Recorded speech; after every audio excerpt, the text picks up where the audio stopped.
All rise for the pledge. I pledge Allegiance to the flag of the United States of America and to the republic for which it stands, one nation, under God, indivisible, with liberty and justice for all. Please stay standing for a moment, or actually 1 minute, if you would please, for the troops that died in Kabul today.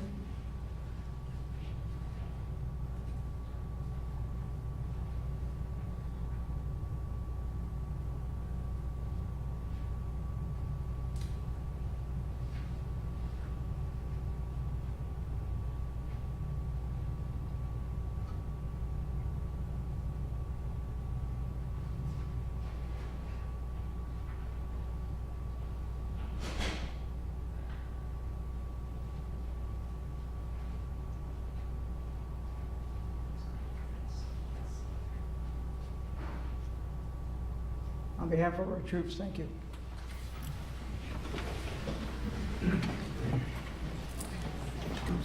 Okay. Notation of the exits in the front and the rear. If you have any electronic device, please put it on vibrate. Tonight, the first item on the agenda, we have a public hearing about the removal of the Cobb Road Culvert Bridge and our replacement. I will lead off the public hearing after I get the... Oh, we need to do roll call? I'm here. Okay, Councilman Alvarez is absent. Councilman Larka? Here. Councilman Lord? Here. Councilman O'Connor? Here. Supervisor Hay? Here. Okay. There's a lot of information, maybe misinformation out there, so I'm going to try to at least clear the air to start the hearing tonight. After that, I'll go to the highway superintendent to add a couple items. I'll ask the board at that time if they want to make public comment or wait until the public has spoken, and then the public has an opportunity to speak. There's no time limit. We're asking that you not be repetitious. If you heard someone mention something once, try not to repeat it or just say I agree with the previous speaker, but we will not limit your speech. And I guess we'll start. Open the meeting. Is there a second? I'll second. All in favor? Aye. Okay. Over the past 2.5 to 3 years, the town has expended approximately $65,000 to conduct a full-blown assessment and study of the Cobb Road culvert. It included a field and hydraulic study for sizing, impact on Peach Lake, preliminary designs, permitting and grant applications. Based on those studies, it has been determined that it needs to be replaced. Now, this here is a pipe that runs under Cobb Road. As you can see, it's pretty well deteriorated with the rust. The bed of it has basically rotted away. Do the next one.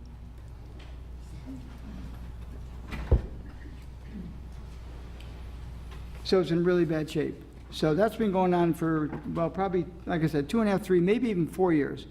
Warren Lucas, supervisor from the town of North Salem, has been in touch with me this whole time, going back and forth. One of the estimates that we had was $1.2 million. We applied for a grant to replace it. Small little culvert, $1.2 million. So it took us a while to get all the studies done. We made a commitment to get it done this year, which we're doing at this point in time. That's the purpose of the public hearings, to announce what we found. But in the meantime, things came up like all the traffic on Cobb Road. So we've reconsidered. That's what's happening now. So the estimated cost of replacement of the culvert is $1.2 million, and the town has applied for a grant to offset those costs.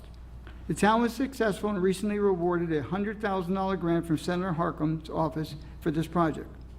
More recently, with the outpouring of complaints from residential neighborhood of Cobb Road being overrun with excessive traffic and speeding, another alternative to replacement of the culvert came forward, and that was to remove and not replace the culvert. Prior to directional mapping, oh, I forgot my pointer. Damn. Okay. Prior to directional mapping, which is Waze and Google, people were getting on and off down, how'd you do that? Okay, roll to the left. And they follow Hardscrabble Road. They get off Hardscrabble Road exit. They come up to, I can't read the road. No, before that, they get on to, what is that road? Bloomer Road. Briefly, and then head down Cobb Road. Can't see Too it. bad, I can't see. It's too small. Okay, I can't even see the map. Okay. So it goes to Bloomer, goes down Star Ridge Road, Oh, and here then we down go. to Cobb Road. Yeah, this is Star Ridge here, right? This is 7 Oaks Lane, come down here, down Here's Cobb Cobb. There. to 121. Okay. It went from, the Cobb Road went from a horse and buggy road, that's slide 8 and 9. Go back. 8 and 9, okay. Okay, so Cobb Road, as you all know, to the left, you have Star Ridge Road. No, that's, Jesus, I'm doing pretty bad here. No, that's not, no. I have a tough time with it. Storage is perpendicular to Cobb. Yeah, okay. So the thought is to remove the culvert that's in the middle. So we have two choices. We're either gonna replace it or remove it. Now, one or the other has to get done. So, what's happening now, as you know, or people come, or maybe you don't know, but people are coming up to the Cobb Road, making a right, going off into Connecticut. Now, in the mornings, it's not as bad because people only take it actually coming home from work, not going to, because the traffic is not as bad in the evening, at least going south toward the city, as these people going across. Now, with no concerns being given to the residents' homes and families, vehicles literally fly by. However, much to my surprise, when the town requested Google and Waze about removing Cobb Road as an alternate road on their directional mapping, they removed it. And I was really surprised. They acted pretty rapidly once we asked them. However, the volume was somewhat reduced, but the volume of traffic remains persistent. Local law enforcement has taken action, but this is a problem that exists 365 days a year, and they don't have the time and manpower to patrol. The town has erected signs on the road, which is number 10. How did that happen? Okay, no through traffic. Now, a lot of people don't know what that means. No through traffic means no through traffic. If you live on Cobb Road, you're allowed. If you live on Peach, all the other developments, Ames, Friendly. Friendly, Peachbrook, St. James. St. James, you are in the neighborhood. Anyone else, if you're down the road, even a few feet, anyone that lives on Star Ridge Road, you are not local. You live local, but that is not a local road. So I'm getting a lot of comments from people that shouldn't be using the road, and I bet you 101 they use it all the time. So if we enforce that sign, there'd be a lot of people that'd be getting tickets, but unfortunately, they can't enforce that. But that's what that sign means. So if you're from another area, even on that Star Ridge Road, no matter what end you live on, if you don't live on those roads that we just mentioned, you're not eligible to be there. You're violating a traffic control device sign. Tony, Just so you know. your battery's running low. Oh, God, no. Do you want to email this to me and I can pull it up on my computer? Good. Um, Just, we're gonna take a few second break. Battery's dead, right?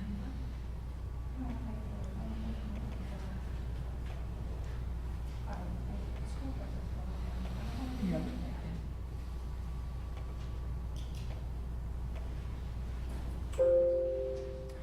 it's too large. You may want to grab the charger. Oh, wait, here.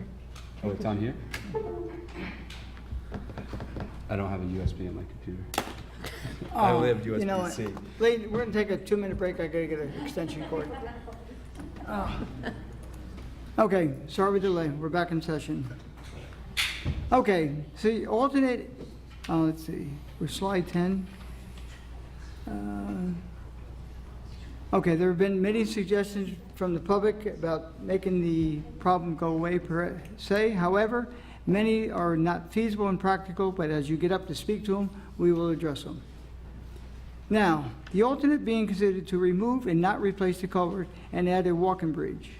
Slides 11, 12, 13. So if the bridge is removed, if the culvert is removed, we intend to put a walking bridge between the two east and west sections. Nobody can get to because it's not through traffic. Okay, we have a few rules here, ma'am. This is a public hearing. You can speak when you have the opportunity. And everyone, when you get up to speak, please be pleasant and reasonable. We're not here to fight. We're here to listen to what the public has to say, and please don't speak out. Thank you. So that's a rendering of what that bridge would look like. It's a walk-in bridge. Okay. Now, there's a substantial cost savings to the taxpayers of the town of Southeast. Removing and not replacing the culvert would cost approximately $300,000. The savings would be over $900,000. So regardless of replacing or removing the culvert, will still require the same governmental oversight the town, county, and state, including seeker.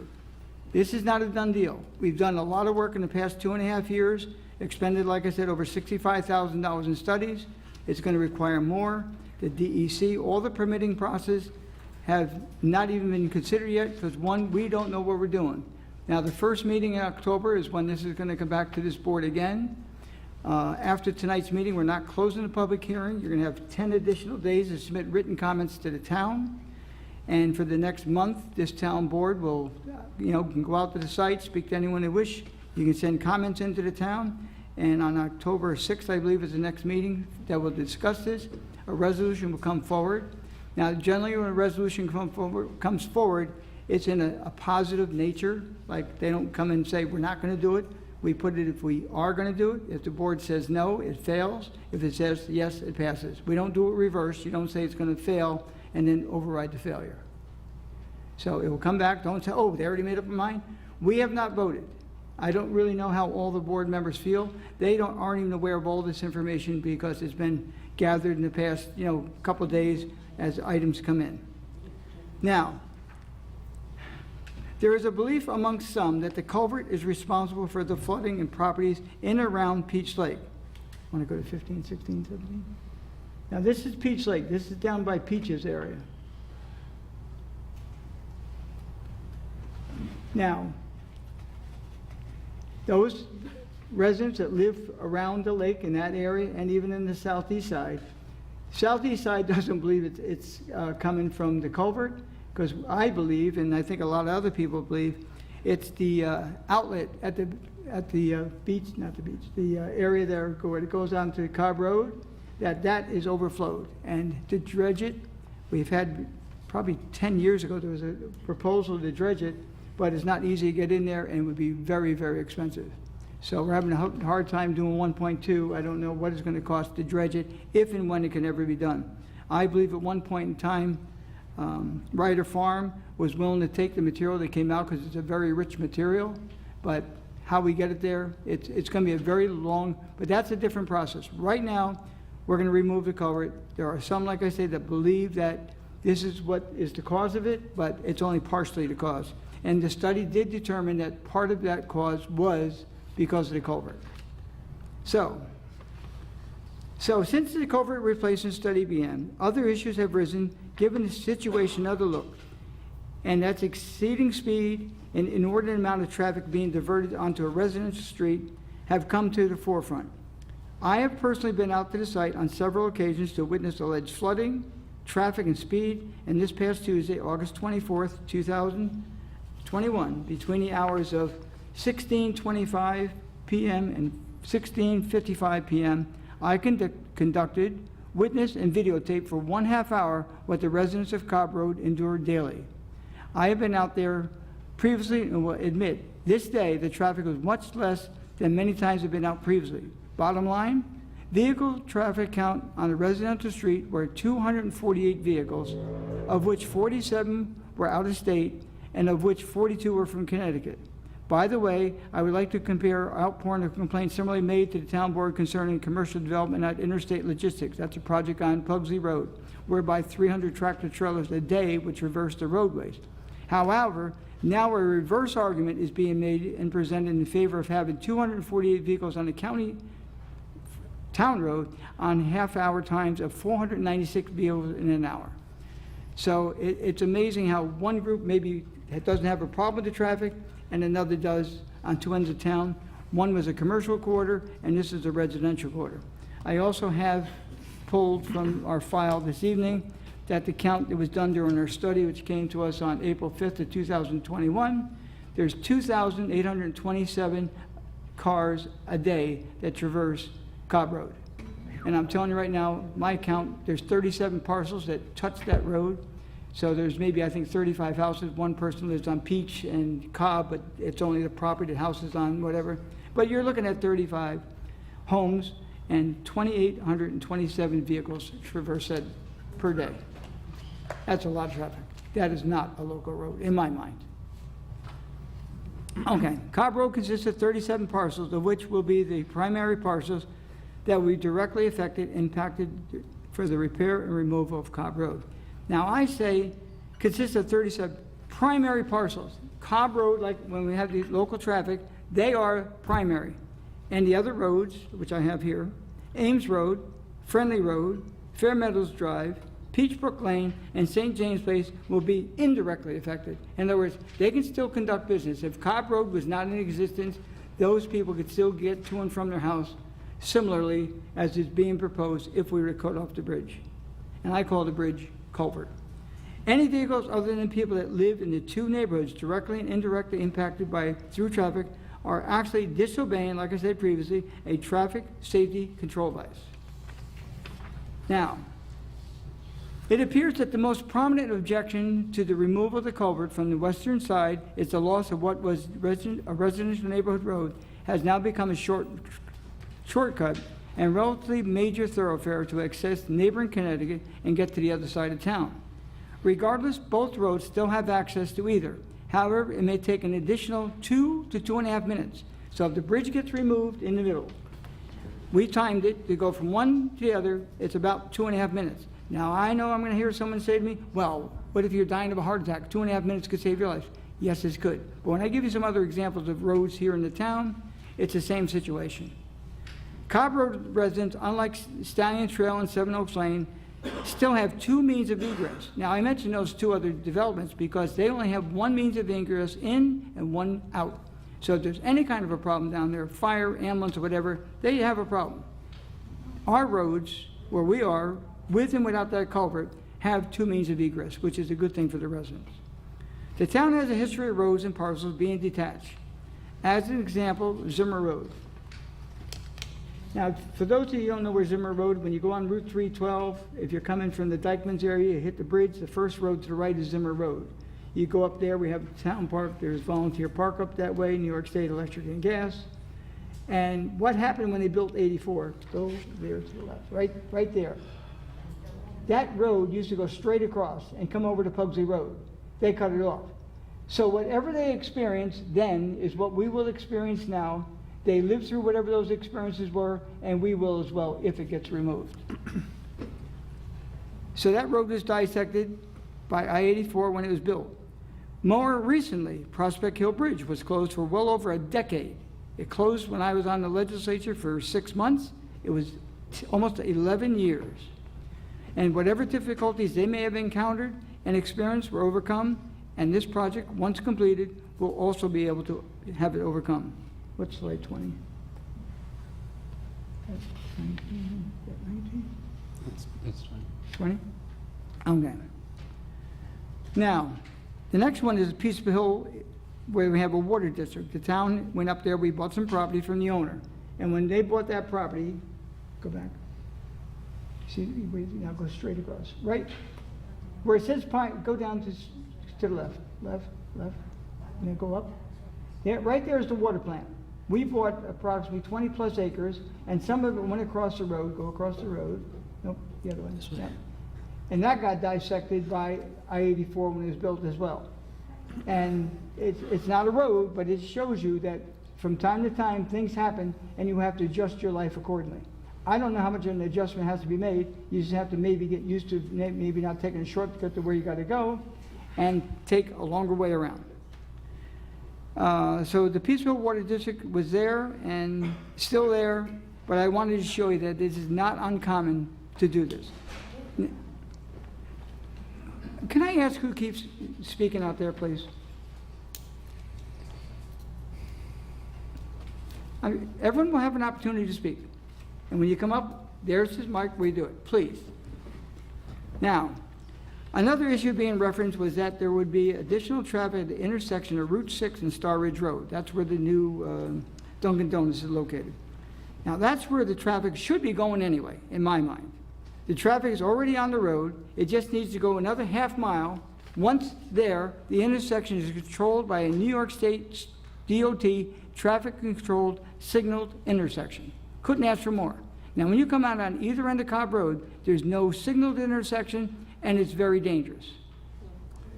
Now, how come we never got to those pictures? These ones? No, the other ones, but showing the traffic back up. Okay, go one more. Okay, now, this is Cobb Road, and you're heading toward 121, North Salem Road as well. Now, this house, Cobb Road is all the way to your left, and this in front, the gentleman that owns that house, can I use your name, or just your address? Okay, it's Jack's house. What's your number? 124. 124 Cobb Road. So from Cobb Road and 124, it backs up to his house. Go to the next one. It goes over that. So that tractor trailer is about the middle of his circular driveway. People are constantly turning around his driveway, but that tractor trailer, and I'm gonna tell you right now, I don't know how that, good thing there was nobody coming the other way. Because I've been out there, I saw another gentleman just come in, and he lives in that area as well. And when I pull out of his driveway and the other gentleman's driveway, they live right next to one another, it's for your life. It's very hard to see, and something like that would be a real detriment to anyone. So where that tractor trailer is, we measured it, it's 500 feet to Cobb Road. Now, I'm not gonna do calculations to try to figure out, first of all, there should be no tractor trailers on the road whatsoever. UPS vehicle, yes, and again, local traffic. That is not local unless someone ordered a new garage, pre-built. Okay. Right now, these vehicles are going to an uncontrolled intersection on either end of Cobb Road, which is far more dangerous. Now, the reason I'd rather see cars go up and down Star Ridge Road is it's 24 feet wide.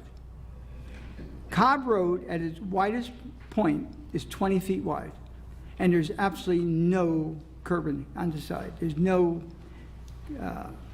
what's the word? Shoulders. Yeah, shoulders, okay? And I'm telling you, when I was out there measuring, going back and forth in that road, I am telling you now, cars were speeding by like you wouldn't believe. I went out there with the town engineer, the highway superintendent's here this evening. He's gonna make a couple of comments before we open up to the public about some of the comments that people made. Yeah, they're good comments, but there's things that are practical and that are not practical. So the bottom line, 20 feet and 24 feet, there's a big difference. And again, I believe it's a problem. I think a lot of people think it's a problem, but there's others that don't. But when we're done, we'll find out how this board feels will take place. Again, no decisions being made this evening, and on October 6th, was it? 7. October 7th, mark it down. That's the night that the board will vote which way. And every town board member, we have one absent, and he'll be brought up to date. He'll get this full package. This will be on the town's webpage probably when? Yeah. Tomorrow. Okay. So if you want to go back and look at this, just go on your website tomorrow, southeast-ny.gov, and this will be on that website tomorrow. Now, pit number 20, go to slide 21. Oh, by the way, when you leave this evening, we have another part of the meeting going on afterwards, but if you want, in the back there's a board there. It has these areas showing the culvert, where the culvert removal is. Now, let me get my bearings. That there is Peach. Go up to Peach. That's Peach. Come down and okay, now you're coming on the Cobb Road. It's gonna dead end right there if this gets done. It'll dead end there. There'll be a walking path. Now it's a walking path, keep going. And right there is where the culvert and the bridge will take place, and you can go to the other side. Now, why they feel this is backing up with the water there, the culvert is probably 3 feet wide at that point. Now, the culvert, the whole culvert, it's only a big tube this big, which you saw earlier on. So the water gets there. If it is opened up, we'd have not only the 5 feet that's there, which, and the state requires, and it's New York City DEC, the requirement is to have a 20-foot span. That's the minimum. So when we replace it, it's gonna be much bigger than what it is. So the water will definitely flow better from Peach Lake to that area, but it's a requirement. And again, we follow all the rules and regulations of state, federal governments, county, and our own. Wetlands inspections, this will not what's the word? Not go through any other detail other than any other person were to do something, we have to abide by the same one. And the biggest thing we have is seeker, and that is something we start to finish, and then go a little further. No, go back. Now, go up a little more. Keep going, you see the turnaround? Go right there. Now, when you're coming in Cobb Road from Star Ridge Road, you're gonna come down. Right across the street, pretty much from that area there, is where the land trust people have their home or building. They have their parking lot there. And that's where, now, at the very end of Friendly Road, there'll be a sign put up, dead end, or no through traffic, or there's no outlet. That's what it'll put. So it's basically dead end to there. And there's 2 homes. The one house on the corner of Friendly and Cobb, his house faces Friendly, but his driveway is on Cobb. The next house on his same side is on Cobb. I don't show the houses are there. Yeah, they're there, okay. And then the landmarks is on this side. So that's the dead end. So, go back to the other side to the right. So when you come off Peachbrook, nothing's changing. Peachbrook, then you make a right if they have to, or they'll go around. I don't live in that house. So if the person gives up to speak, when you go out, do you go out toward St. James to go out, or do you come out there and make a right to go up to Route 121? And on the other side, you have the landmarks. That's the only building on that side of the road. And like I said, on the other side, there's a driveway and one other house. Now, and someone made a comment that they're going to have their own private drive at the expense of the taxpayers. Well, they're paying their taxes. It's a town road and will still be considered a town road. But we should provide a turnaround, which that does. The other one doesn't need a turnaround because it has a natural flow of traffic. And that's the best we can do. So, at this point in time, Mr. Burdick, would you like to come up and tell, there's 2 items that you wanted to address, or I asked you to address? In the past several months, I've gotten several calls from residents on Cobb Road requesting stop signs, additional stop signs at Peachbrook and at Friendly. I have to follow the state guidelines for the municipal, this New York State tells us when we can put stop signs. Traffic studies need to be done. And basically, with the traffic study, it says that you need to have 5 or more accidents at that intersection in a 12-month period. Each road, so Cobb Road would have to have 300 cars per day, and Peachbrook would have to have 300 cars per day, or Friendly would have to have 300 cars per day. They have to have equal amounts of traffic to be able to put stop signs. Also, the state also has done a study that stop signs actually, residents think that it's going to decrease the speed. It actually increases the speed because people feel that they lost time at the stop sign, so they accelerate faster after they get through that stop sign to try to make up that time. This is all, New York State has got the document, there's tons and tons of documentation on this stuff. And also, speed bumps. I have requests for speed bumps all over the place, not just Cobb Road, but anywhere where there's excessive speed. This is from, also from New York State. Speed bumps are generally not recommended for the installation of public roadways because they may cause a vehicle to jolt when crossed at an unlawful speed limit. And then also here, there's also a conclusion from the state comptrollers concluding that the town or village should not erect speed bumps in the street to encourage slowing of traffic. Such bumps can lead to a potential liability for bump-related mishaps. So they're not illegal, but the town ends up taking liability if there's an accident. So if you install a speed bump, somebody goes over it too fast, regardless whether they were speeding or not, the town's gonna end up being liable if there's an accident. So, you know, that's really the basis of the reason why speed bumps, and, you know, there's one place in town that has speed bumps, and that's Blackberry Village, going into Blackberry, because it's a low-count road, and it's a one-way in and one-way out. So, you know, the state allowed us to put speed bumps there. But other than that, you know, speed bumps are really not a good way to try to control speed. Also, you know, I don't know how many of you residents, I've been working for the Highway Department for 25 years. When I went to work there, Fields Lane was dirt. Cobb Road was dirt. You know, we've done these improvements for our residents, you know, to take these roads and turn them into passable roads, less maintenance for the Highway Department, less problems for the residents. But then, on the other side of that, it ends up becoming, people use these for shortcuts.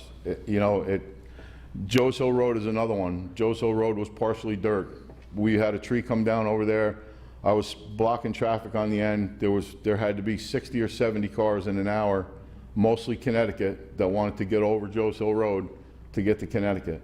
So this is it's not really an uncommon problem. It's happening all over the place. Cobb Road, it seems to me, I've been out there several times, Cobb Road is very, very excessive. And it's, unfortunately, because of the way the road is, you know, the way the road is, there is no room for improvements. It's not like the Highway Department can go in there and we can improve that road, make it wider, make it more passable. It's just, it's something that's not feasible. We don't own the property, we don't have right-of-ways, so there's really no way for us to improve that road to handle the amount of traffic that's on it right now. So I just wanted to give you a little background on that, and thank you very much. Thank you, Mike. Town board members, would you care to speak now, or you want to wait until the public's spoken and? I'd like to hear what the public says myself. Okay. Okay. The public hearing will be, here's what we're going to do. I'm going to go around this way and then come over this way. You're not limited by time. State your name and where you live. You don't have to give us your street number, but if you're on Cobb Road or wherever. I think we Just- have to open the public hearing. We did. Yeah, we did. Oh, we did? We did that Sorry. right. I did that right. So, ma'am, and again, try not to be repetitious. If you heard someone speak to it, just say, you know, I'm not saying move along, but you're not limited to time. Go ahead. Okay, my name is Jocelyn Sarro, and I'm here on behalf of my brother and his wife, who couldn't be here because they're taking their kids up to college. They are at 40 Friendly Road. And quite honestly, they're very concerned that the town wants to make a dead end out of a very viable street.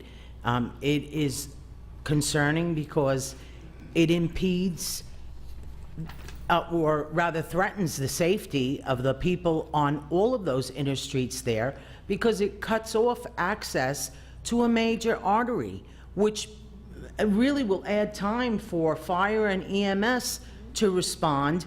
It will eliminate the benefit of having mutual aid from Danbury, which probably is our closest in mutual aid. And, you know, it's very ill thought to take a road that I understand is plagued by Connecticut traffic coming through, but so are so many other roads, you know, and it is unfortunately a hazard of what it is. The highway super said that speed bumps are a problem, they're a liability for the town. Well, you know what? Everything's a liability for the town. And if you're not speeding, you're not going to have an accident going over the speed bumps. Believe me, the first time someone hits a speed bump at a high rate of speed, they're going to know it and they're not going to do it again. So I really think that that's a cop-out. Speed bumps could solve the problem on Cobb very easily without having to terminate that road, because the town is trying to enhance the Route 6 corridor as a business area. And now you're eliminating a whole road which would allow the residents that live there access to the Route 6 corridor. that's also all of the people that live on Friendly and Ames and Peach, they all get off at 84 coming out of, coming west, they get off at Peach and they go up. Either they're going to make a right and go down to the light and make a left and then go to the light and then make another left to come up Star Ridge to go down Friendly or down Cobb. That's ridiculous, but that's what you're going to force them to do if you shut Cobb. So that's only one of the issues, but that's the major issue. And the town should be on notice that you are putting everybody at risk.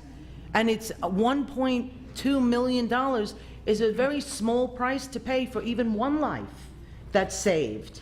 Because we have volunteer fire and EMS, and they do a wonderful job, and they do the best they can, but they're not a paid department, and it takes time for them to assemble and get to where they need to go with their equipment, and to bring in all kinds of tanker trucks of water and everything else that's needed. Every second that you delay will cost a life. And this is all, on behalf of my brother, who is a 40-year firefighter. He just retired, and I think he knows what he's talking about. Seconds matter when it comes to lives. Also, we live in a crazy world. You're eliminating an evacuation route. You mentioned before about Prospect Hill Road being closed for almost 11 years, and you almost sounded proud about it, that we championed on and figured out how to get around without crossing Prospect Hill. I live over on that end, and you know what? It adds 7 minutes to my route to the hospital. That's 7 minutes. If you're having a heart attack, 7 minutes is the difference between life and death. That's a long 7 minutes, So you really have to put in perspective what you're doing. I understand that it's a cost savings method to replace the culvert with a bridge instead of repairing the road and repairing the culvert. But you know what? You did that to Morningthorpe. You took away a road and you put in a walking bridge. Well, you know what? You just changed the flow of traffic so that it's impossible to come up on the other road to go through town to get home. So it's nonsense. I think that the town holds these public meetings to comply with the letter of the law. You already know what you're going to do, and shame on you. That's not right. It really is not right. I also think that, Prospect Hill being closed for 11 years, that's also shame on the town, because we allowed it. We allowed them to dilly-dally, and it added costs to our Department of Transportation for the schools. It inconvenienced every resident that lived on that road, and it eliminated access to a major artery in our town. Okay, so, again, think in terms of New York State. Every time I drive somewhere in New York State, I see evacuation routes. Okay, and I'm not an alarmist, but you know what? The state of New York is putting that up for a reason. Okay, they want people to be prepared and have an orderly way of egress out of an area. And you know what? You're just cutting that off. And it makes a huge difference, because the only route out of Cobb and Ames and Friendly will be up Friendly Road, okay? Or up Cobb if you're on that end. But most of the 3 roads that come in off of Friendly will all go up Friendly Road. How does that solve anything? So you divert the traffic from one place and create it in another. I really think that the town needs to give this some more consideration. As I said, I'm speaking for my brother and his wife, Peter and Maureen Pastore, but I wholeheartedly support what they're saying, because, it's not a wonderful thing to think that our town wants to be penny wise and pound foolish. 1.2 million sounds like an awful lot of money, but we have over 7,000 taxable parcels in the town of Southeast. If you amortize that over the number of parcels, it comes out to a 200+ increase in taxes. I don't think that we're so destitute in the town of Southeast that we can't absorb that for 1 year, because that's what it would be. It would be 1 year to absorb that cost. It really frustrates me that the town has let our infrastructure deteriorate to the point where now everything is coming to crisis, where things have to be repaired, and they're not being able to address them because they have to cut corners here to patch this, to do that. I'm on Sycamore Road, and I'm still waiting for my road to be paved. Okay, the highway department came in and raised my catch basin to try and resolve my water issue. I don't know if it's worked yet because I haven't gone through the winter, but I will find out. I hope it did. But that doesn't absolve the issue of the road that still needs to be repaired. You know, I really think that we have to get it together. Stop giving pilot programs. How about allowing more businesses to come into the town of Southeast without making them strangled by fees, which has most businesses abandoning the process because they can't afford $40,000 in the planning board before they even break ground on their project. Can we You know, speak to the Cobb Road situation? Yeah, I will, you but you know what, digress. it all relates, because Well, it's the I don't same see how it issue does. that the town is being penny wise and pound foolish. You know, there are ways of raising the money to take care of the issue. Okay, it's not that, like I It's said. not just a fiscal It's not issue. that the answer is close the road. Okay, You know, There's don't other close the people road. that- Think of the people, thank you. Okay, you know? thank you.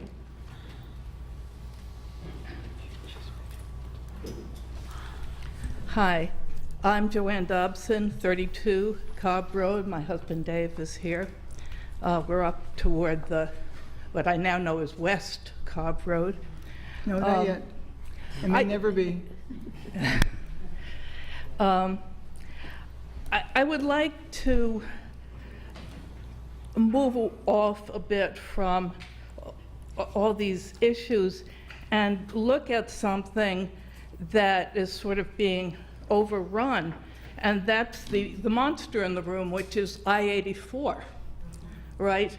Which I took when I was teaching at Fordham University. I took 684 up and got off, and sometimes terrible traffic to get back onto Cobb, and it's not the road it was 25 years ago when I moved here. It's a very different road. Number one, because of those little gadgets that you carry in your pockets now that allow you to look at the alternate ways. If there's an accident on 84, Cobb Road gets stopped, just jammed with cars that can't move. So that's a locational issue that's not really being addressed. That we have become,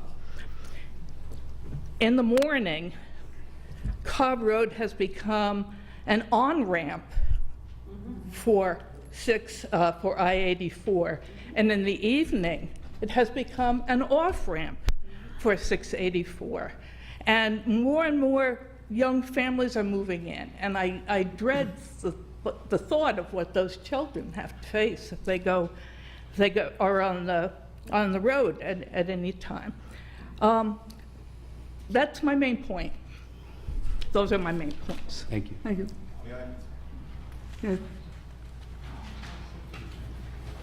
Good evening. My name's Richard O'Rourke. I've been a resident on 119 Cobb Road for the last 35 years, and then I lived before that on Friendly Road, so it was for 10 years, so that's 45 years. So I have seen the change that has occurred over time. My observations are as follows. I have seen Peter Pan buses. I have seen semi-tractor trailers, as evidenced by one of the photographs that's been here. I have been passed, as I go 30 miles an hour on Cobb Road, cars passing me. I'm at a point now where this is common sense. Someone's talking about safety.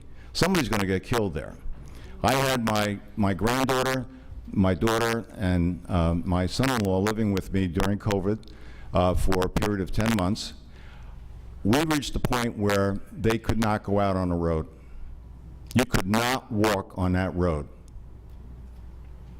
I told them, and they realized, you can't walk on that road. I have neighbors that I see trying to walk a dog, and when a car comes by, they have to step into a driveway.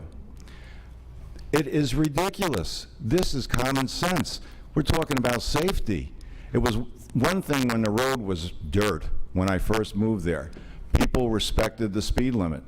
You cannot expect anything to occur other than some catastrophic accident with semi-tractor trailers, Peter Pan buses, backups that go well beyond what one would think would be local traffic. This is a life safety matter. And I would tell you emphatically, from my perspective, my observations over 35 years, this has to be solved. Thank you.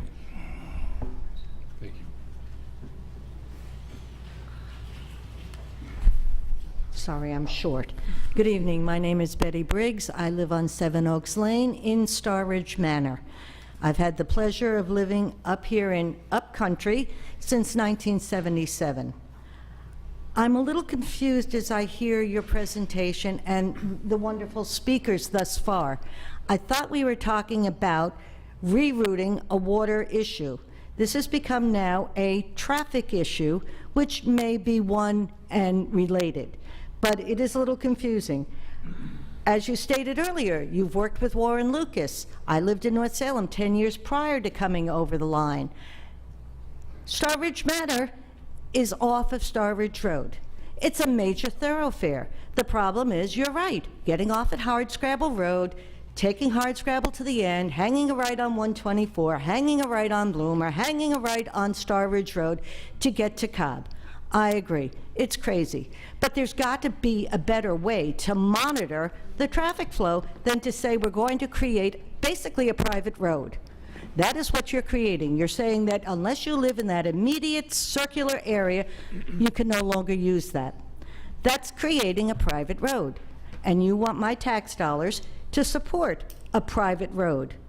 I'm questioning whether I agree with that. My next problem is with school buses. You mentioned having DOT and all the other surveys done and traffic studies and whatever.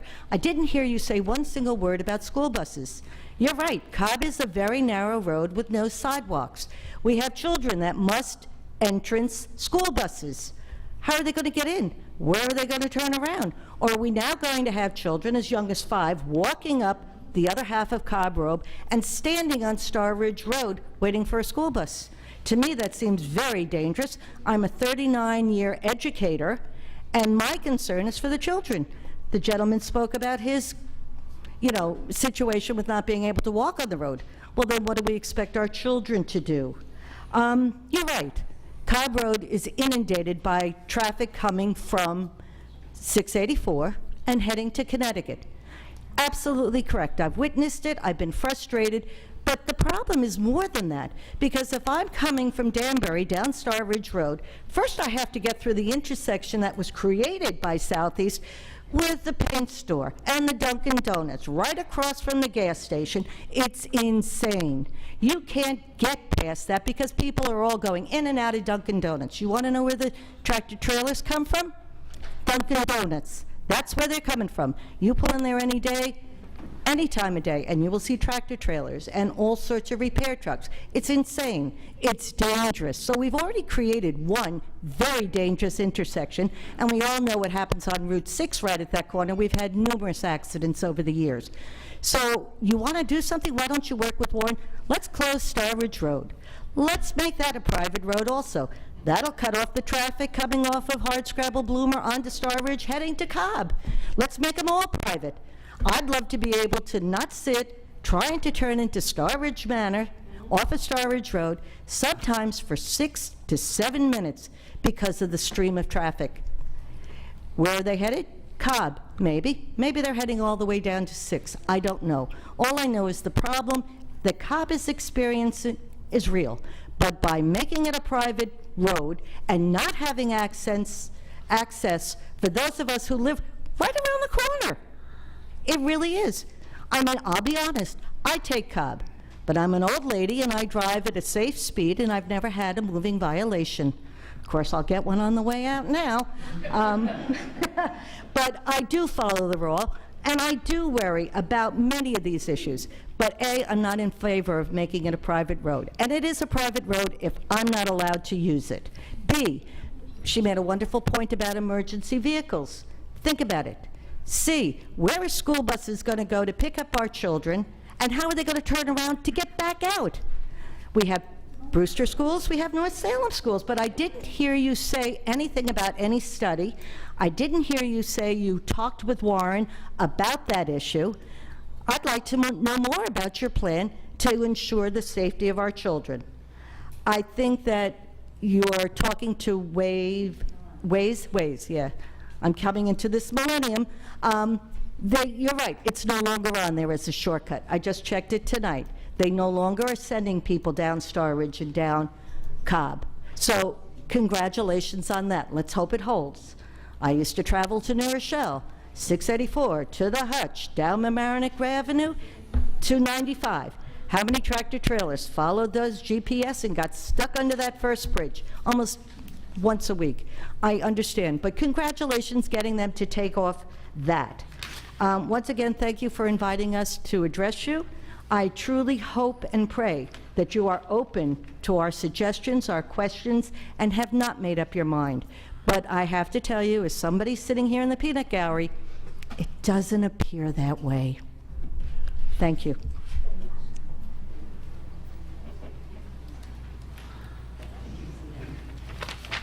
Hello, my name is Paul Fucito. I've lived in Cobb Road for over 45 years. At the present time, I'm very, very scared and disappointed. The bridge itself, I saw a picture of the bridge. Can that bridge hold a truck that you showed, that moving truck, and another car coming the other way? In other words, if a truck is going over that size, will another car be able to pass, or will they have to stop? Walking bridge. It's just a walking.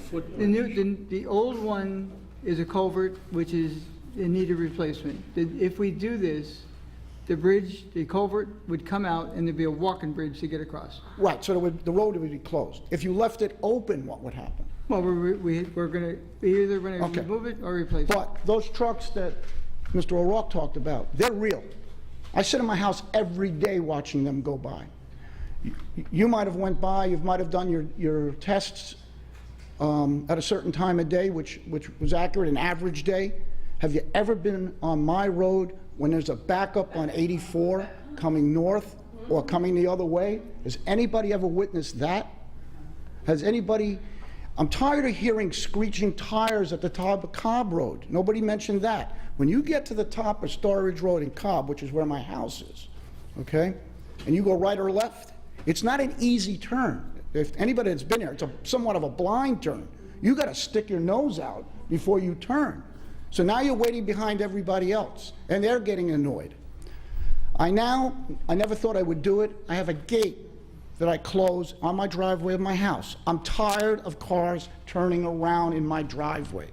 One night, I don't know if it had anything to do with this, 2 o'clock in the morning, there's somebody parked behind my car in my driveway. I don't know if that's from any of this, but it is a very, very busy situation. Nobody brought up the litter. I go out every day, not every day, but quite often, picking up bottles, picking up cans. I go up as far as Star Ridge Road. Anybody that knows me in the area knows, like Mrs. Platt, I walk the neighborhood. We've walked it. We have routes. It's very difficult anymore. But you can't even see the garbage until you walk. There's plenty of garbage up there from that. Litter always noisy and high speed. All day long, high speed. When I go to get my mail right now, I've got to be very careful to go out and get my mail. And it's not because I'm getting older. That's not it. It's scary. It's just scary. I feel bad. You mentioned Friendly Road. Come over to my house and sit in a chair in front of my house and see what goes on. My own kids are scared. My grandkids, I'm petrified of that. If How long is this project going to take? Isn't that going to knock this out if you do go ahead? Say How long again? how long is the project going to take to complete? Approximately 3 months, they estimate. Just 3 months? Just to remove it, So to I- rebuild. Your How- question is, how long would the road be closed if it was replaced? Is it If you probably- put, yeah, It'd probably be closed for like 6 months, I'd imagine. if you close the culvert, right? Their road will have to be closed. Let's say you're not knocking out the road and the road's going to stay the same and now you're going to fix the culvert. It'll still be closed for months. It's going to be closed for months, everybody. And you know Regardless, what? when- By that time is the time it would take to get used to the fact that you can't go down Cobb Road anymore to go to the mall. You're going to have to go around, and we're all going to have to live with it. I don't mind living with it if it's quieter, unless it's safe. It's not that I feel like, oh, my house is going to be worth more money because I'm on a private road. That's not it. It's just, it's so many factors. You might change your tune the first time you Ma'am, do not read, ma'am, please. Friendly comments from the audience. All right, the last thing I want to say You is, can address it. think of please. it this way. I now, and it's not because I'm getting older, I now, when I leave my driveway, I turn around in my driveway and put my nose of my car out first, because I don't want to get clipped in the rear, and that is real. That's every day. Every day. You back out of that car, people, they're hitting horns and everything else at you. But you're not going to know that unless you live on Cobb Road. That's about it. I Thank you. appreciate it.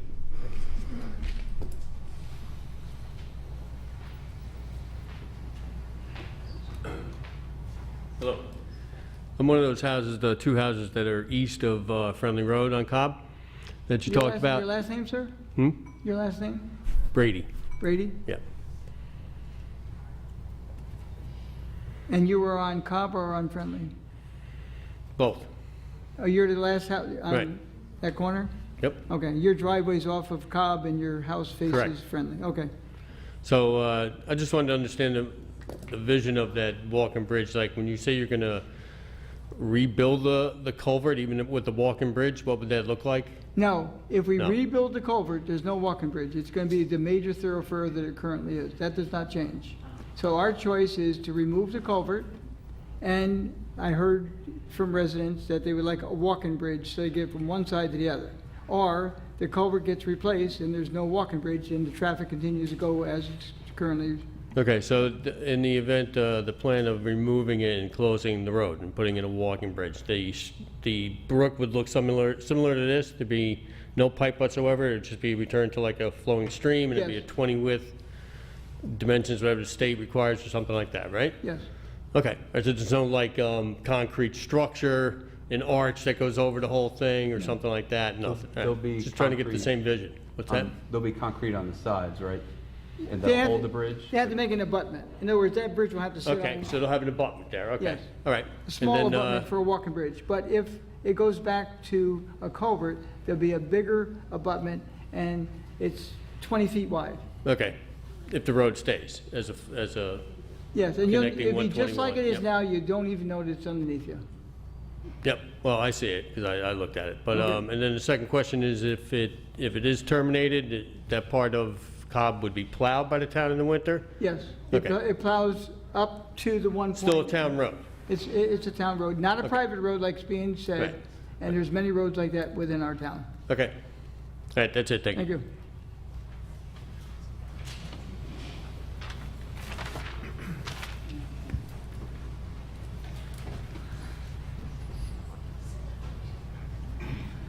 Good evening. My name is Jack Gallagher. I live on Cobb Road, 124 Cobb Road. What I have heard tonight is sort of a great idea of reducing and making the road safety. Something has to be done. That traffic backs up. I don't want to be redundant. It backs up.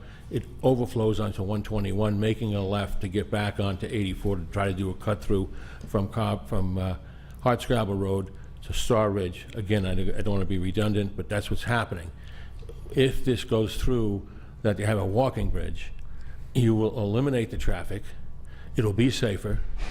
The road doesn't comply anyway to the town code. It's 20 feet wide rather than 24 feet. And that was one of the reasons why we put, back in the day, we put a double line there, because people were taking that whole road up, driving up the middle. And then that kind of, the last predecessor highway superintendent, he was the one who decided to do the double line to try to keep people a little more organized on staying on one side or the other. But something has to be done. The tractor trailer happened to be in front of my house, but I have a circular driveway there. People are constantly turning around there, even in the evening when that backs up 6 or 8 cars. It doesn't have to back up very much on Cobb Road.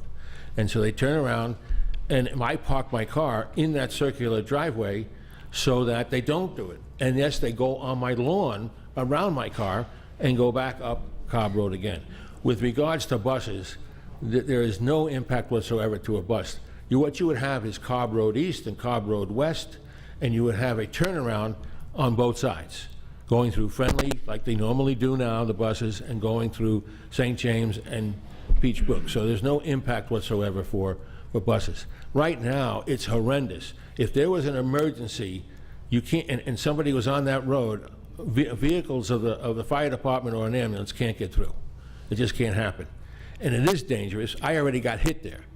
I was nailed by a mirror when I was walking. So it is a dangerous road. Something has to be done, and it needs to have something to stop, slow down the traffic, and basically make it some way that it's not going to be a drive-through from one side to the other. I applaud the idea of taking out widening the culvert that fixes the water flow, and then also making it similar to what we have in the rails where we take our bikes, except this will be a walking bridge rather than a bicycle bridge.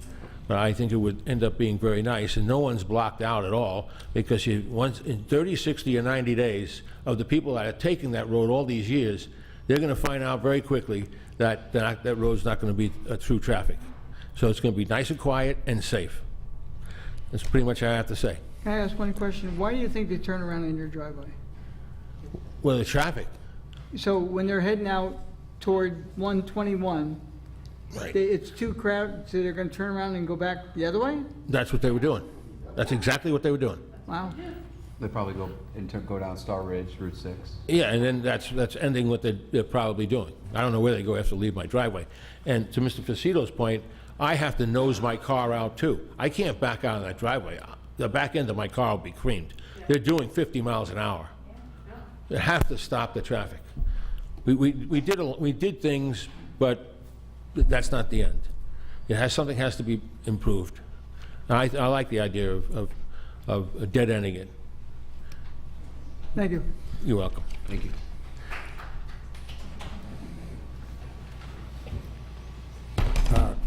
Good evening. My name is Bradley Schwartz. I've lived in Star Ridge Manor for 38 years.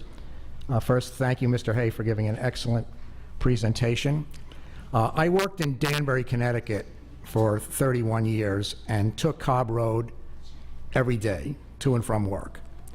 And over that period of time, the road has obviously become much busier and unsafe, and even though I retired some years ago, I encountered numerous times of seeing dangerous behavior on that road. I still use Cobb Road now on a weekly basis. I'm a taxpayer in the town of Southeast, and I feel that I am entitled as a taxpayer to use any town road. I consider myself a resident local to that area. I do not go on Cobb Road during rush hour, but sometimes it might be 10 or 11 o'clock in the morning or 2 o'clock in the afternoon, and at those times there's not very much traffic on the road. I was on Cobb Road today around noontime, and maybe I saw 5 cars in a period of 20 minutes, and I was there 2 days ago, similar thing. I have a bunch of comments. First, I'm very surprised and disappointed that the culvert has deteriorated to the point that it is now, seemingly because there's been no maintenance on this over the years. I did not hear anything about any evaluation that the culvert or road over it is structurally unsafe. I did not hear any mention of an evaluation to see whether the present culvert could be rehabilitated, perhaps with some type of a liner. There were comments about the intersection of Star Ridge Road at Route 6. I avoid that intersection whenever possible. It is almost impossible sometimes to make a left-hand turn from Route 6 onto Star Ridge Road. Very dangerous. So if I'm at the Brewster Veterinary Hospital, I will go around and go up Cobb Road rather than go through that intersection. It's much safer. There have been other comments about the traffic on Star Ridge Road, which is horrendous. It happens from time to time during the day. Huge amounts of traffic, very difficult getting in and out of Star Ridge Manor. Everybody has to deal with this, and I think the town has to think about addressing these issues in addition to the Cobb Road problem. We just went through Hurricane Henri. The level in Peach Lake is extremely high, probably as high as I've ever seen it. I was down at the culvert 2 days ago and today, water is flowing freely through it. Removing the culvert is not going to do anything to lower the level in Peach Lake. That's caused by blockages at the outlet of the lake. Water is not flowing into the brook fast enough. Very simple. Finally, I think the consideration of having a footbridge at town expense that would benefit very few residents is just crazy to me, to even think of doing something like that.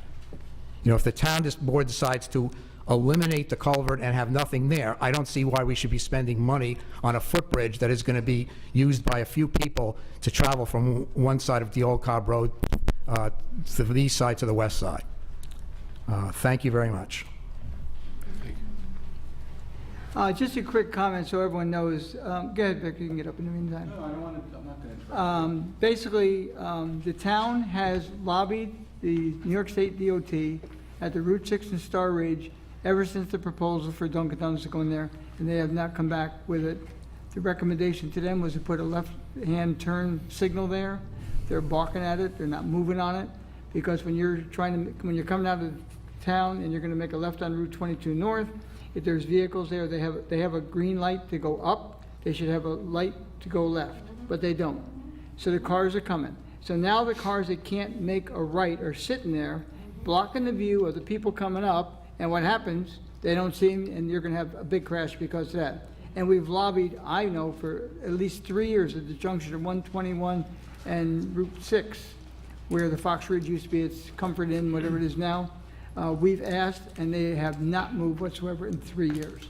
So we have lobbied, we are asking, but they're not doing a good job.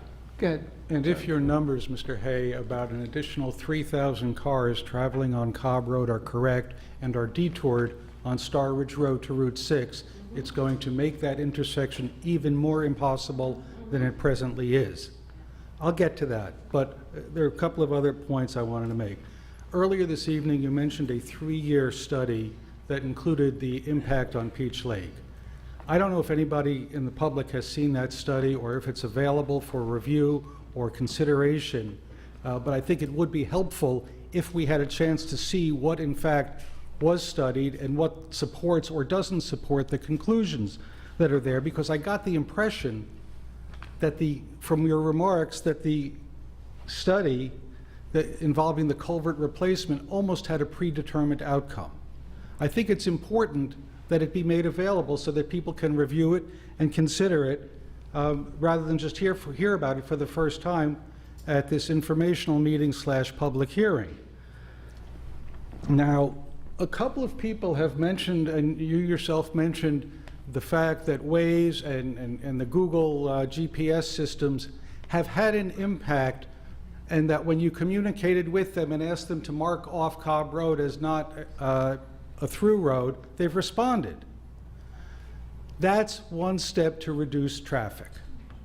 Hasn't been effective in and of itself, because people have developed the habit of using that route, so they don't have to look at Waze, or they don't have to look at the GPS anymore. They do it automatically as a matter of routine.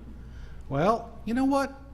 And as somebody said, that if the road construction is going to occur and the road's going to be closed off, then people will get another habit. They'll stop doing it. They'll stop going that way. Very simple. Put a barricade at the top of Cobb and at the top of Friendly and let people get out of the habit. Because once they get out of the habit, it won't be the problem that we're now facing. I am probably, well, I'll rephrase that. You touched on the impact on Peach Lake of the culvert removal. And I think I have a basis to speak about that. And quite frankly, the increase in width, if the culvert is removed, is not going to have any impact on the water level in Peach Lake. Absolutely none. I live on Seven Oaks Lane. I don't know if I said that. I've been there since 1985, and I've seen the impacts and the changes on Peach Lake and on the outlet at Peach Lake. The issue of closing Cobb Road or the removal of the culvert and its effect on Peach Lake are all related and should not be separated if a resolution is intended to be successful. Put another way, the removal of the culvert and the closing of Cobb Road will do absolutely nothing to affect the level of Peach Lake. The issues with the flow from Peach Lake have nothing to do with the culvert. Any effort at the culvert will be a complete waste of time and money if the goal is to reduce the level of the lake. The flow is affected and restricted by the buildup of silt at the outlet and in Peach Lake Brook. When we first moved in, and I should indicate for the record that my house borders the Peach Lake Brook. When we first moved in, the depth of the brook behind us was 2 to 3 feet. Boats navigated the brook out to the lake. There was a dam built probably 100 years ago, maybe more, by the Ryder family for the purpose of maintaining the level of the lake. And the Ryder family still has, under my deed, the right to enter my property to maintain that dam. So you can maintain the level of the lake very easily if that dam is in use. However, as the silt buildup began over the last 10, 15, 20 years, and we know the issues around the lake, I don't have to go into that, the boats found it difficult to navigate the brook. You could still use a canoe, but not anymore. Now the silt buildup is so great that you can barely get a kayak on that brook. That means there's no clearance. That's how much fill has gone into the outlet. The lily pads are there. They've proliferated along with grass, soaking up and grabbing anything they can in the brook. They extend along the brook, choking off the outlet, and the water level has risen above the dam because it does not flow through the silt and the lilies. So it's only got one place to go, and that's up and around on the sides of the brook. If the water flowed from the lake, the level would be maintained by the dam built by the Ryder family. But the level stays high because the water is tranquil. It doesn't flow. And it doesn't flow anywhere but on the low points of the brook shore because it's got nowhere to go and it's got no way to get there. Now, my backyard is about 8/10 of a mile from that culvert.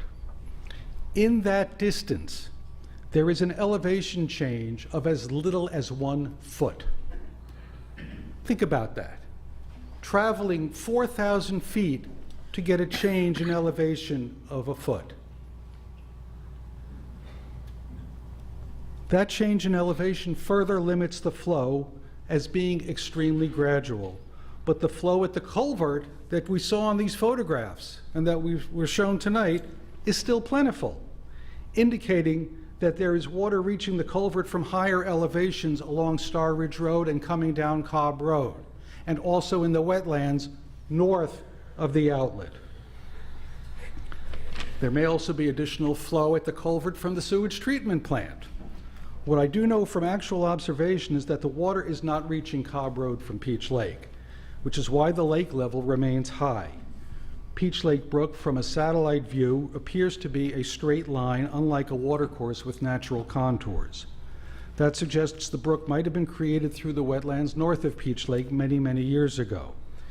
If that straight line were a clear pipe, water would flow from the lake to the culvert, like water through any other pipe. Any pipe that we've ever seen, water through a hose, go right through it.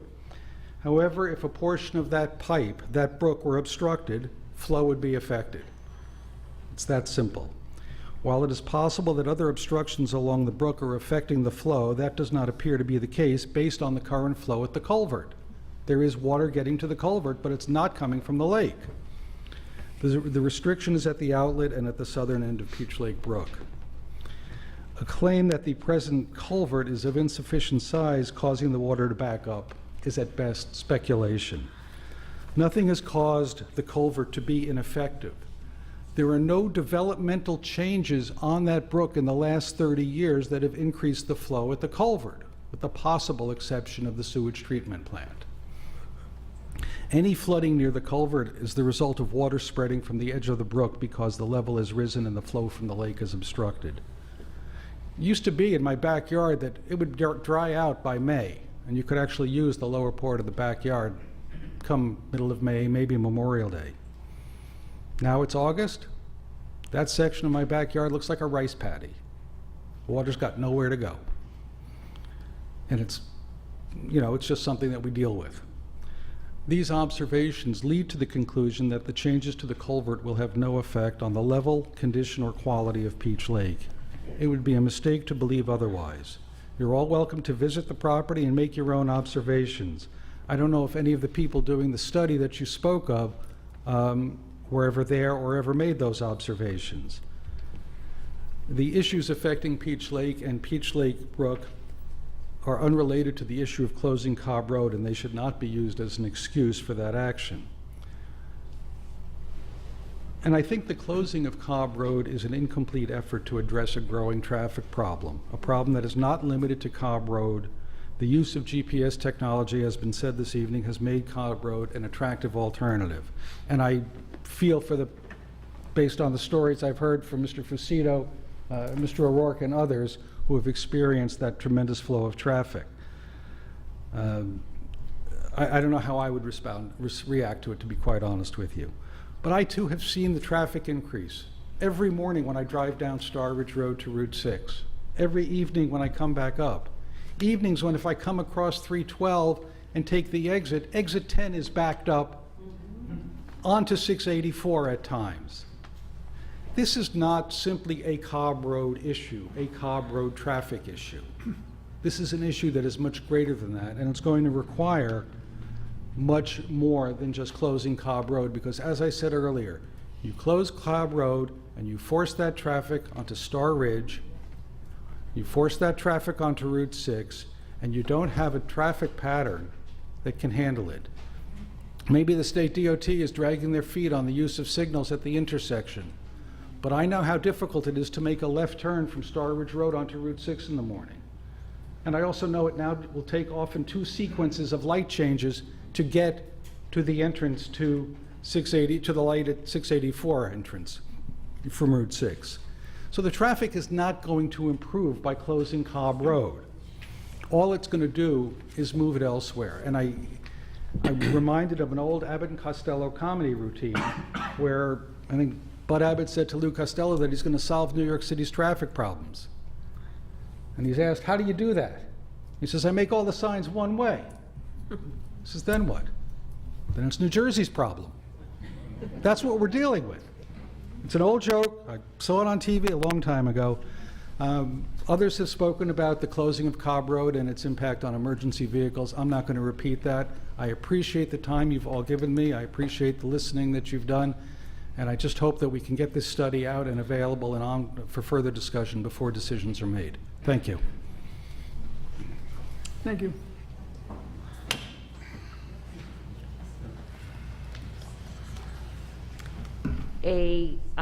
Good evening, I'm Claire Harding Keefe. I live at 51 Cobb Road, essentially the midpoint of Cobb Road, and 2 properties away from the planned closure.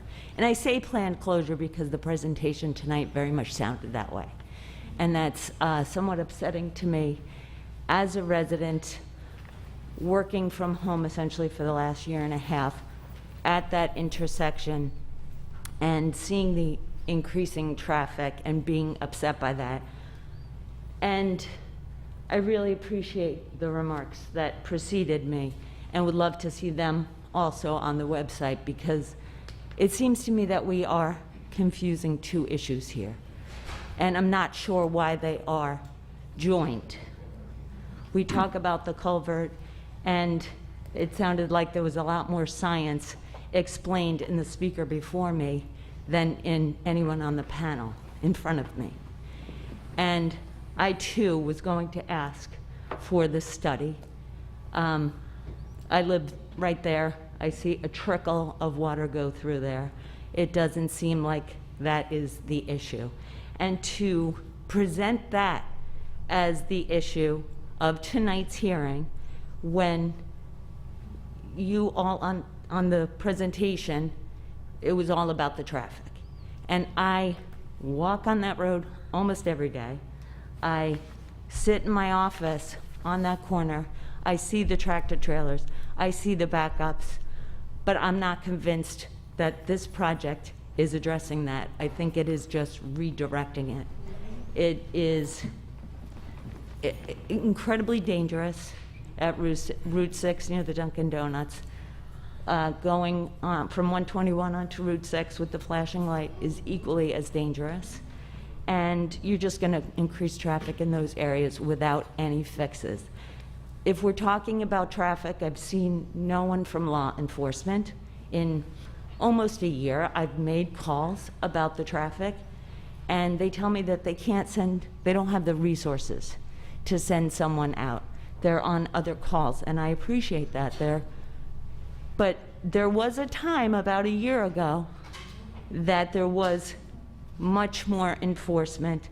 They were pulling people over, and it made a difference. There has been almost no enforcement in the last year. You put up a sign that says no through traffic, it means nothing if there is no enforcement. Just so we have contacted the sheriffs. I know I have, I think other members of the board, for asking for enforcement, and we have not been able to get it either. Okay, I appreciate that. I've been in this property for 2 years. It was my in-laws for 20 some odd years before that, and their parents before that. I remember when it was a dirt road, when I was dating my husband, whose property I married into. I think there are other alternatives that aren't being explored. I think it's really easy and cost-effective to say, just close it. I think we could consider a one-lane road. Thank you, and I applaud you for working with Waze and Google Maps to reduce that. I have seen a reduction of late. But I just really think that exploring other options, it really sounded like a done deal tonight, which is upsetting to me because the first I've heard about it was when I got a notice a week ago. You know, we can do some fundraising. We can talk about other ways to address this problem. I recognize that price tag is expensive. But I do think that we're just going to be creating traffic issues other areas, and I don't know that it's actually having any impact on, and I'd like to see the study. That I think that should be posted. Thank you. Can I ask one question? Would you be agreeable to a one, because one of the options we were thinking of was one way, but that would still create a problem because of the people that are interested in going around. It's the way it is proposed. Instead of one way, it'd be two ways: in, out on this side, in, out on the other side. And one of the thoughts were, at least what I had thought about, was to have it one way, but it's going to create a problem, either on one end or the other end. Right. So you're not going to gain anything by a one way. I'd have to think more about that, but I think the idea of other options is a good one.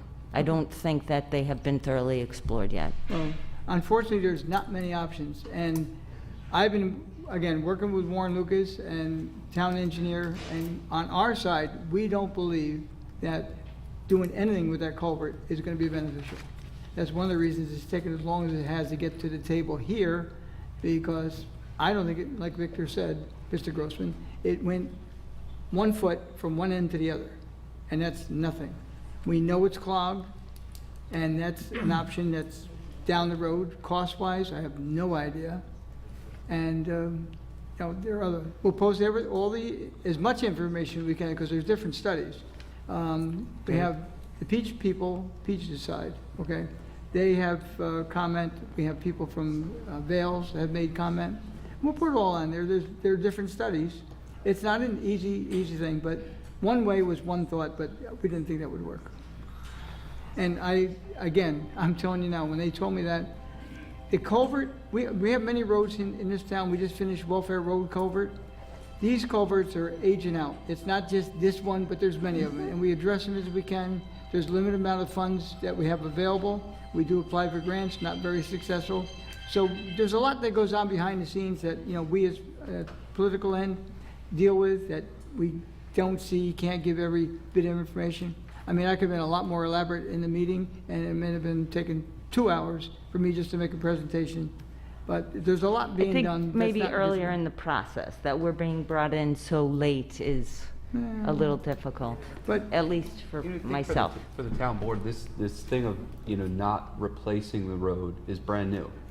There's been talk about working on the culverts failing. It needs to be replaced like many other culverts around town. And that was one of my initial points, that I don't know that these two issues need to coincide.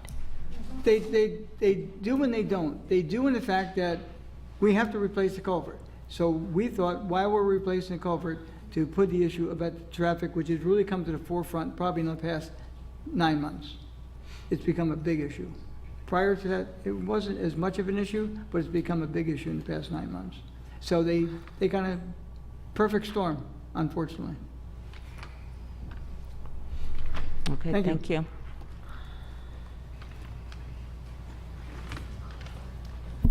I'm Neil Platt. I live at 109 Cobb Road.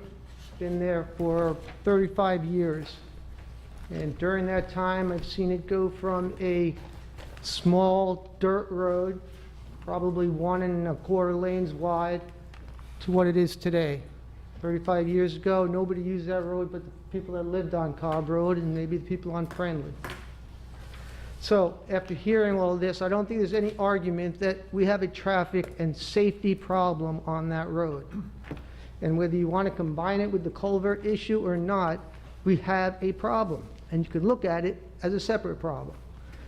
If there's a problem down at the intersection of Route 6 and Star Ridge, so be it, address that. But that does not minimize the problem that we have on Cobb Road, so they don't necessarily have to be combined as one issue. As far as the buses go, each of those, from Cobb Road East, you go right around into that development on St. James, and you're in and out, perfect circle. If you're on Cobb Road West, same thing, Friendly Road, right around, you got a perfect circle. There is no bus issue.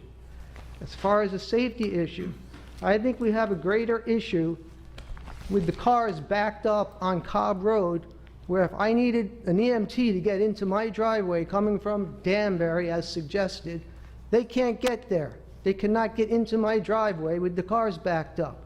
So there's a bigger safety issue by not addressing the traffic on Cobb Road. There's no doubt that we need to address this issue. This sounds like a very satisfactory way to do it, and I urge you to move forward with that. Thank you. Thank you.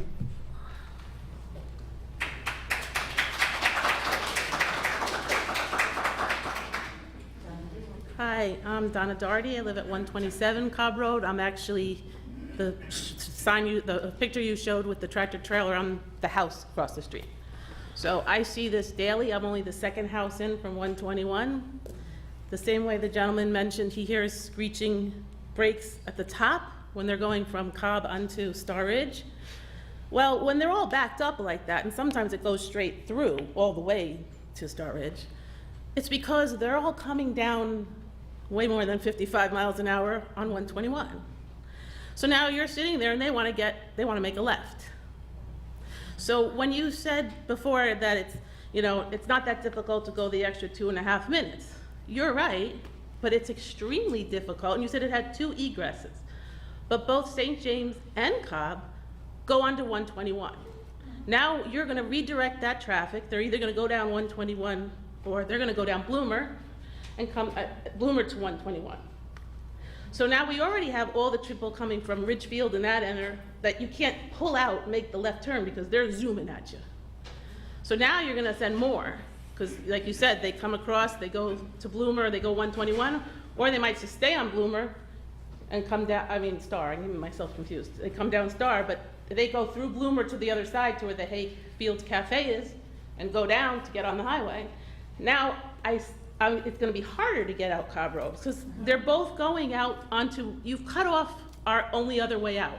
I've lived there 25 years, And I have seen horrific accidents in front of Lisi's Towing, horrific. I have been cut off there. I see red lights blown through daily, practically. I mean, it's horrific, I'm not denying that. But I will take that over making the left out of my Cobb Road to the blinking light. Because not only that, I have to pass the 2 entrance and exit ramps from 84 as you're going down to the blinking light. Well, people there, you know what they do when they turn on and they see traffic? They back up right onto you. So you're coming down and there's a car all of a sudden backing up off the entrance ramp because they don't want to get on. So you have that problem there. Now you get down to the next, you have the people coming off. Well, they're in a rush to get to Cobb Road, so they want to get to work. So they cut in front of you as you're going down the hill. Okay, now we added a hotel. I got people that are like, oh wait, this is my hotel, and they jam on their brakes and they stop because there's people coming up. And now you're at a dead stop waiting for them to turn into the new hotel. Well, now if you make it through all that, you get down to the next road. Now you have 2 lanes of traffic coming at you at 55 on a good day, much faster, and they're full. There's 2 lanes of traffic because they don't want to get on 84. So they're going to take this nice road that goes right alongside. So now you have to cross, if you want to go anywhere west, you're forced to turn left out of Cobb or left out of St. James. You're forced to deal with the on and off ramp, the hotel, to get to the blinking light. So now I got a 20-year-old who's been in an accident and is scared to death to make a left. And now he's legitimately so will not go there. He as well goes up, we go up to Star Ridge, and I will face that terrible intersection and all the cars coming out of Dunkin' Donuts. They know to go, they go so slow there. We wait till every car is clear before we'll cross. But imagine what it is when you're standing at the blinking light. Now you got all the people behind you too, not that I care about them honking at you because you're not cutting out fast enough. And so now you have to pull across 2 lanes coming at you this way to get into a 3rd lane, 3rd and 4th, because they cut each other off there too, that are also going 50-something miles an hour, if you're lucky. Now we're adding a warehouse, so you're gonna have much more traffic, and we're sitting at a blinking light. So when you cut off Cobb Road, you cut off my exit, my kid's exit, and I agree. We turn in our driveway, a 50-point U-turn. We don't back out of that driveway. I agree, something has to be done, but I implore you that closing the road be the last resort, not the first try. I mean, it's deadly, absolutely deadly. You can't get your mail. I have gotten my mail and felt the wind go by. I mean, they don't even look, they're on their phone. Everything they're saying is absolutely true. But think about what you do to the people on the, I guess we're the east side. You're forcing us. Yes, you said 2 egresses. That's all they need. You said only 2.5 minutes more. It's a convenience thing, not a safety. It is a safety because you're forcing me out onto that road, which Nichols is right across too. So if somebody's trying to get off there, try that when they're whizzing at you, okay? And then you got all the people behind you, and that's why they're backed up, because they can't get off Cobb. If it was easy and they were just going through, it would still be a problem with them all going through, but they wouldn't be backed up like the picture you see. Because you can't get out there and you're making a left. So I think it is a dangerous situation to eliminate me being able to take a left out of my driveway, go up to 121, get down to the traffic light. Now, like they're saying, address the traffic light, that's its own situation at Dunkin' Donuts. But at least I have a light. Where the blinking light, I don't know if that can be addressed, but don't forget, you got the on and off 84. They are all cutting in and off there. I mean, it's a really dangerous stretch of road to go from Cobb Road to get on to 6th going west. It really is. So that's my issue there. I did think about the emergency vehicles, but we said that. Thank you for calling the GPS, taking us off of that. Is there any way that you can close off the entrance and exit ramp to 84? Because to me, that sounds like that would solve the whole problem. I mean, why do we have it there anyhow? Why can't they just go down to the main intersection? Why? If we close the on and off ramp there, most of your problems on 121, everywhere else, Bloomer, everything's solved. So to me, I think closing like they're saying, you're just moving the traffic. You're just moving the pieces on the board. You're not solving the traffic problem. They want to get to 84. Close it off. Now they can't. So that's one of my answers, that, you know, yeah, like the blinking light, if it does come to where they decide they're gonna close Cobb, is that something you can address later? I don't know how this stuff works. As far as what do you mean? The blinking light needs to be a real light. We've been trying to address it for 3 years. I know, but you've been trying and no one's listening to you. But when my kid is dead because he gets T-boned by a car, And you can sue New York it's State. not gonna make me feel any So I better. spoke to, there's a lady, I can't think of her last name right now. Her first name's Lisa at the New York State DOT, and I wound up calling. Mondello. Was it? Mondello. Mondello. I called her today. As Tony mentioned, we had reached out to them like 2 years ago to do traffic studies at both those intersections, Star Ridge and 121. I agree with you, 121, it's a bad intersection. My in-laws live there, and you know, we pick up my daughter there every day. I've dealt with it. I don't disagree. So I believe they postponed the study due to COVID because they didn't want to do a traffic study with low traffic counts. And I spoke to her today, and it's they are planning to do the traffic study for that too, and we have requested formally 2 years ago for them to put a full traffic signal in. Okay, but until you can get an answer to that, right, and it's just gonna be a blinking light, by closing Cobb Road, you're now forcing more traffic there. I really think 84, just closing the on and off ramp is the answer, but, you know, I don't know how that works. Then no one's brought up the fact that you're gonna have a dead end where there's a town-owned house, no one lives there. And I feel like you might be inviting some trouble to brew there. That's Just saying, having a dead end brings that's the Putnam. hangouts and, That's the land trust that owns that, not yes. the town. Well, okay. So I'm just saying, there's not even a house that people are, you know, I'm just saying that could be a problem.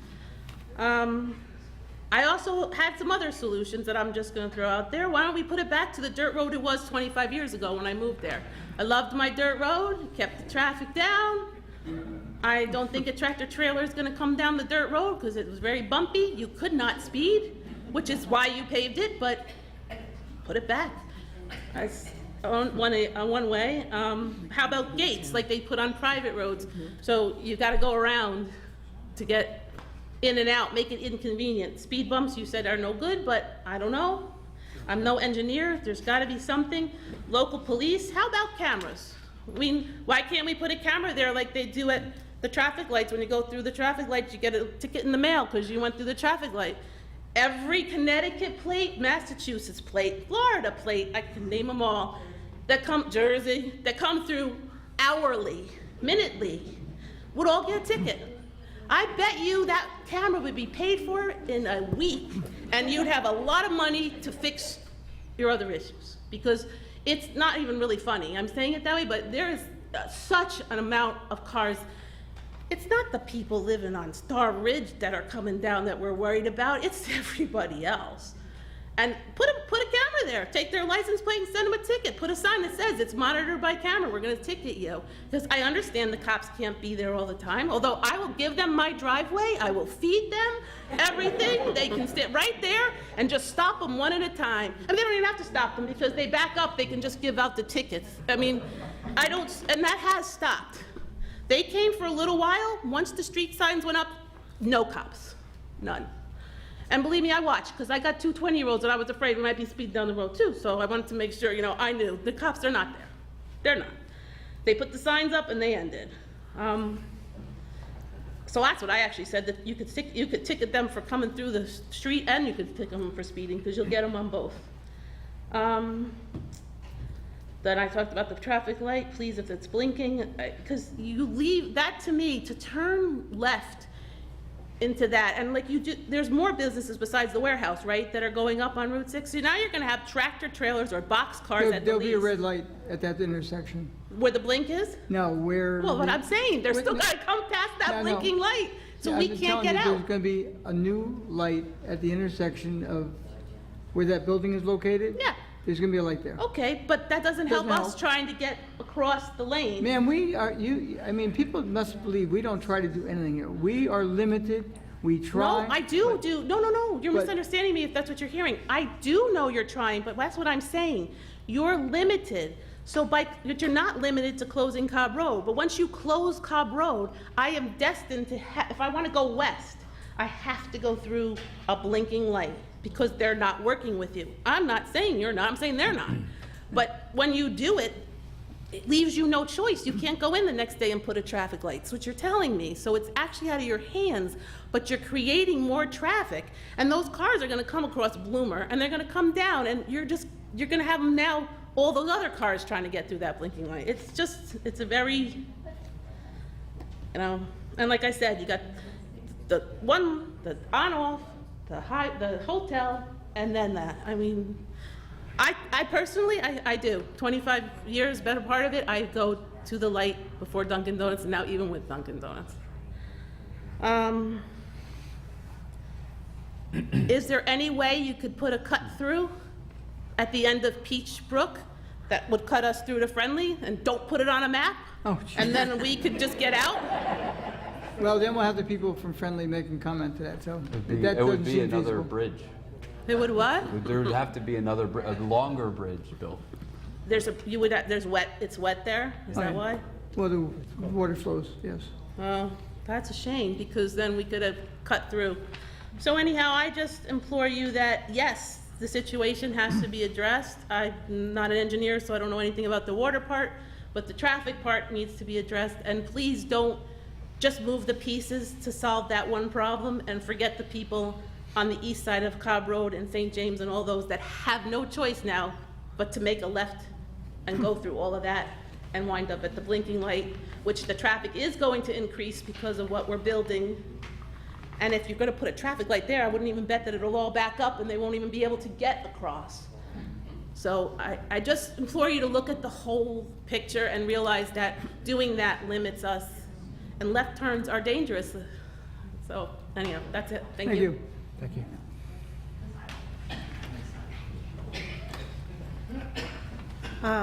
I live at the first house at Starridge and... Your last name, ma'am? Not Starridge, Benvenuto, 140 Cobb. We're right on the corner of Cobb and 121. And all those screeching noises, I hear them all the time, all day long. They turn in my driveway all times, days and nights, because they come off of 684. They think they're going to town left. They come as far as the edge of Cobb, realize that that's not the way to town, use my driveway to turn around and come back to go towards Route 6. So I've paved my driveways more times than I can think of, not to mention I wonder about Cobb Road and how much it would save the town to not have to pave it with all that traffic running on it all the time. Which is to say, I kind of like this idea of having the road cut in two. And if not cars, they leave garbage all over the edge of that corner. I have bottles and bags and all kinds of stuff all the time. And I have to back into my driveway because my chances of exiting my driveway on a Friday night is miserable. I don't even mean to get this emotional, but it's just terrifying how much, and I have 2 kids that I refuse to let play in front of my house because there are so many strangers in out-of-state license plates driving along Cobb Road, which is such a narrow, tiny road, and I tell them to go into the back because I don't want strangers to be talking to them every time they play in the front yard. People coming over, can you sell us water? I mean, they ask absurd questions. And it's just very scary. I can't ask them to get the mail because people whip around the corner and they're gonna get hit. We don't have dogs, but we walk dogs. And when we do walk the dogs, we walk them in my backyard because we're afraid to walk up and down Cobb Road. What else can I tell you about? I guess that's it. You know, I leave you with the words of Robert Frost, that road not taken, it is not Cobb Road.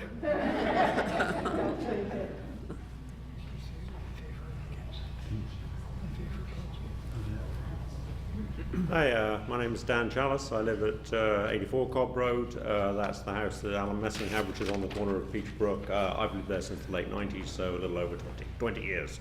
I'd like to start by thanking the board and, in fact, also the Sheriff's Department for the enforcement they have done and for the signs that have been put up. I think that's all been helpful, but obviously it's not enough. Everybody else has talked about things like the litter, the noise, many complaints, and I'd like to echo all of those. I would add my own story is that and it's funny because the lady before me brought this up, I will not walk our dog down to the nature reserve because that traffic is so dangerous. I have to walk him around the yard. It's just insane. The other concern I've got, which I don't think anyone brought up, is Amazon deliveries now. I don't know whether you guys know this, but Amazon are actually told they're not supposed to be reversing their delivery vans, the drivers. And so, which makes sense because who'd want to reverse out onto Cobb Road? So instead, they park in the street while they're doing deliveries, and they're stopped there. And you imagine one of these big juggernauts trying to get past it. When that's stopped there, it just brings everything to a complete halt. So there's more and more Amazon deliveries every year. I think that's a real concern for the future. One thing I would say about the water issues, this is the 3-foot pipe we have at the moment. That's going to be replaced by, if they do the footbridge, maybe a 20-foot pipe. Eventually, you're probably going to have to dredge that exit from Peach Lake and the drop down to the reservoir of that watercourse. When you do that, I'd much rather it was trying to flow through a 20-foot wide gap than a 3-foot wide gap, regardless of the issues at the moment. I think when you further investigate that, all the stories about it not being related will turn out once you get rid of the silt, you'll need a wider pipe there. Sir, it will be. It'll be 20-foot. Mike, how big is the pipe going to be in the new one? It's going to be 20 feet. The span is 20 feet, so it would be a bottomless. Basically, it's going to be a bridge. It's Okay. Going to be New York State DEC will not allow us to use culverts in that big. So that will turn to 20 feet regardless of what we do. Okay, so it fixes the problem either way. Yes, But that portion- I'd much rather have the problem fixed for 300,000 than I would for 1 point, goodness knows whatever million it is by the time you've dealt with the silt issue and the rest of it. So I'm pleased to hear about the cost saving. I think that's great. So I'd like to wholeheartedly support this scheme. I would like to invite the residents of Friendly to think about how things would be if we closed the top of Cobb Road, where there's a dangerous intersection we've all agreed on, Star Ridge and Cobb Road. We put a barrier across there for a few months, and you guys see all that traffic flowing up Friendly and see how you like it.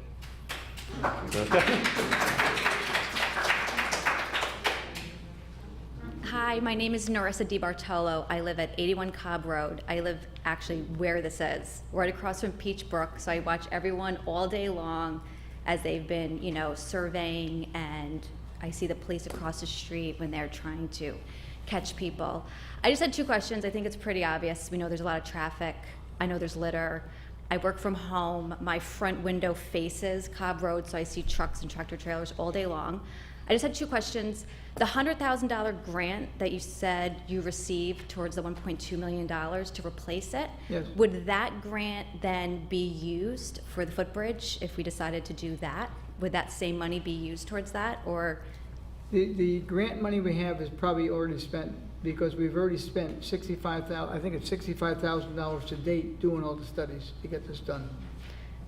Okay, so is the 1.2 million still on top of that $100,000 grant that's been received? If the bridge or the culvert gets built, it's around the 1.2 million that we've applied for a grant. Okay. No guarantee. We'll find No out guarantee, by okay. October, maybe. Right.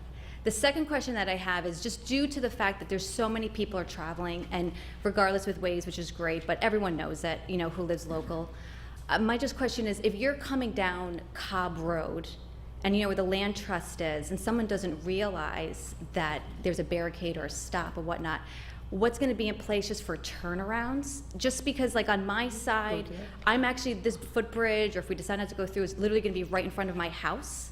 So I know if people are coming down from 121, they're going to turn around on Peachbrook right in front of my house.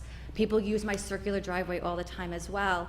I'm just curious, what's going to happen if someone comes down where the land trust is? How are people going to turn around because it's so narrow? Yeah, so we Right have, there. there's a little bump out here on town property, so they would essentially come in, they can pull in here, back up and then go out.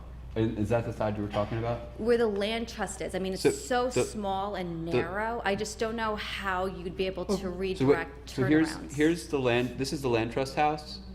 So here, this is the road, I don't know if you could see that.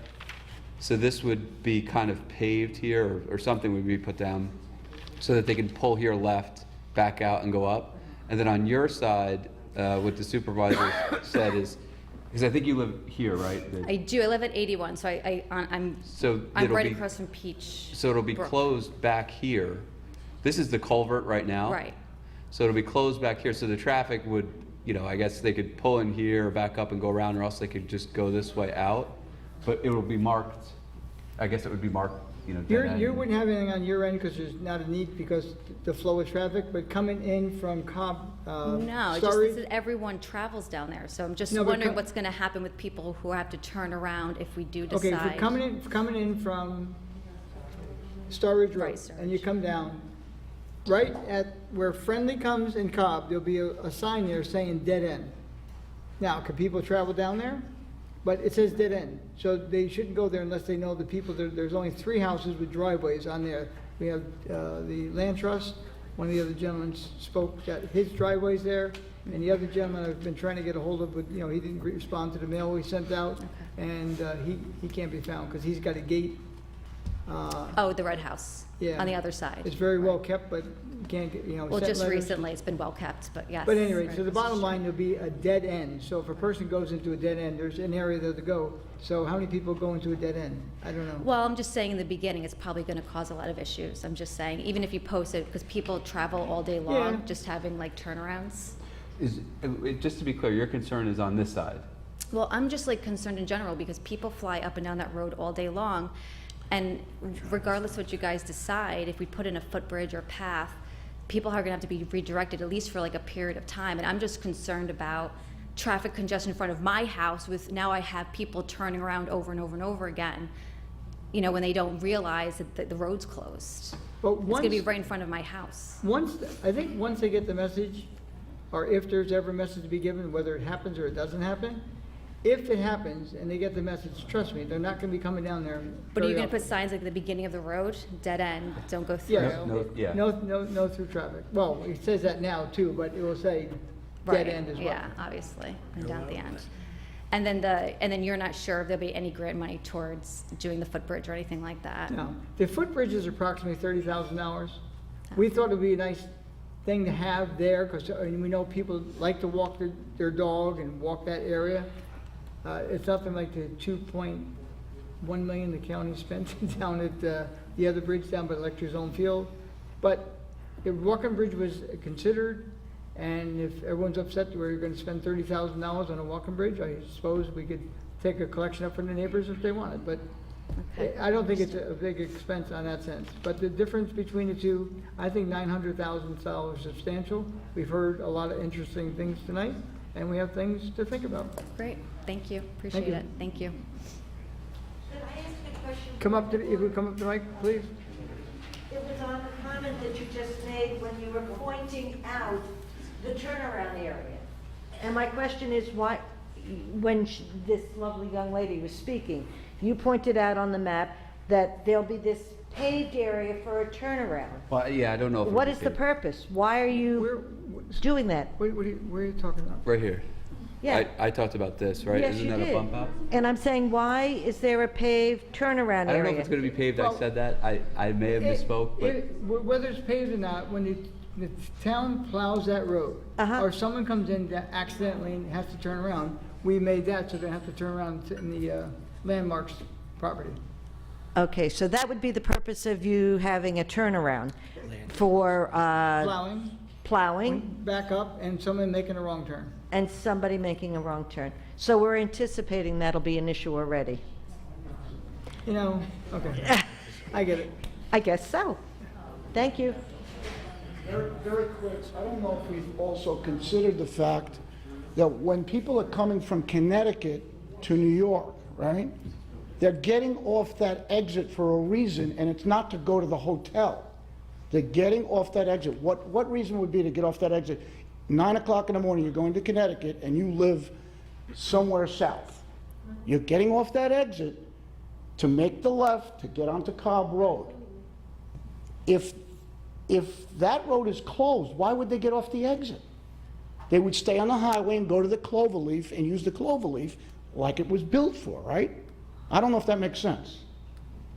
Wouldn't it stop the traffic from Connecticut getting off that exit? It might. Why would they get off? Well, Huh? Take 121 to Bloomer. 121 to Bloomer, yeah, they could do that. That road's made for that. That's why I said close off. That road's made for that. Yes. But they're getting off that road for a shortcut. There's a reason why they're getting off that road, and a lot of it is to get up Cobb Road. Right or wrong. That's all I wanted to say.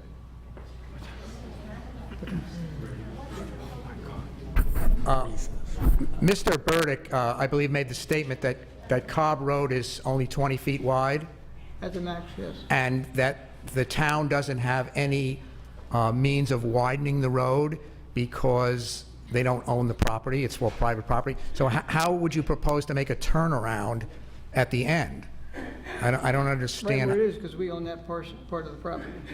You own, oh, We so- own that. We are using the town's right-of-way as the term. oh, so to the north of Cobb Road, that's town property, you're saying? Wait, when you say no, we're, right where that If you're thing is- coming down on the left side, you own that. So you could widen the road there. Just there. Only, yeah, but it would serve any purpose why they're there. I'm sorry? Cobb No, Road- you could widen the road there to make a turnaround, is my point. Yeah. Because you own, the town owns that land. Right. Okay. The land trust owns right up to the road on the other side of the road, the stone wall there. Yes. We own about that much between the stone wall and the current road. On the other side, we have 18 feet. Okay, that's the answer. Which we have. So you could make a turnaround. Yes. Thank you. Okay, we're going to try to wrap this up. If anyone has not spoken, that would like to speak? I would just like to make one more comment. I don't really want to upset anybody, but I got a notice from New York State DOT, they are going to be closing 121 in the summer of 2022. And they're going to be sending the traffic down Bloomer Road to Star Ridge. That's going to be the detour. Oh, my God. So, And how long, Yeah. how long is it going to be? and it's they're saying, which I find it hard to believe because I've done these construction projects, they're saying that the estimated time frame is going to be 2 to 3 weeks. I think it's probably going to be more like a month, maybe longer. Is that because of the culvert? Yeah, there's a culvert down by Peaches Gardens that's failed, and New York State DOT has already contacted me.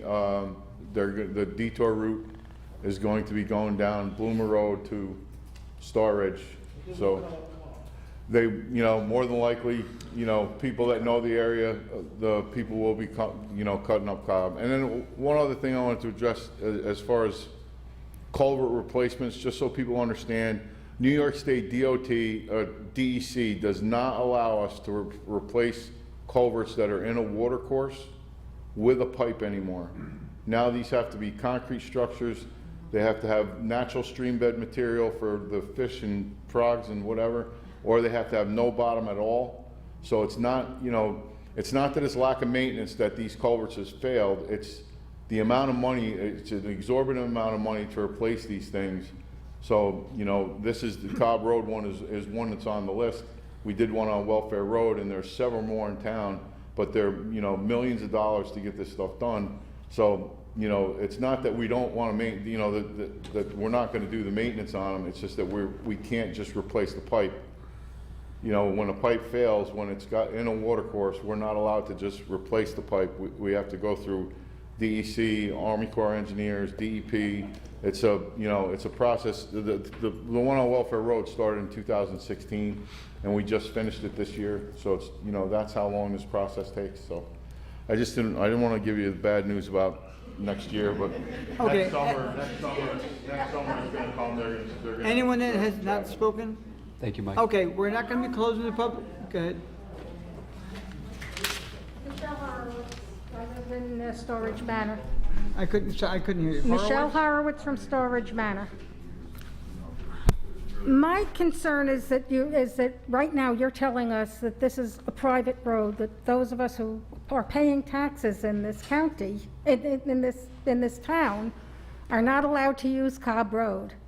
It's been requested, it's posted as no through. But I am local. I live on, right off of Not there. according to the way. the Well, signs are then, posted. we should take this road off of the tax rolls.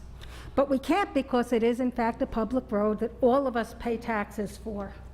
We asked the sheriff to provide more enforcement on Cobb Road a couple of years ago, and and for the reason that we were getting so much out-of-state traffic on that road, and his suggestion to make their life easier so that they would have good reason to stop a car from out of state was to put on no through traffic. It wasn't meant to limit Cobb Road to... But you just told me that it is. I'm sorry.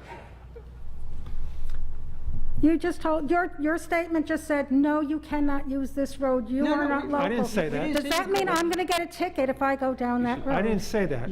I'm have the trying to give potential you of the getting background on based no on- through traffic, okay?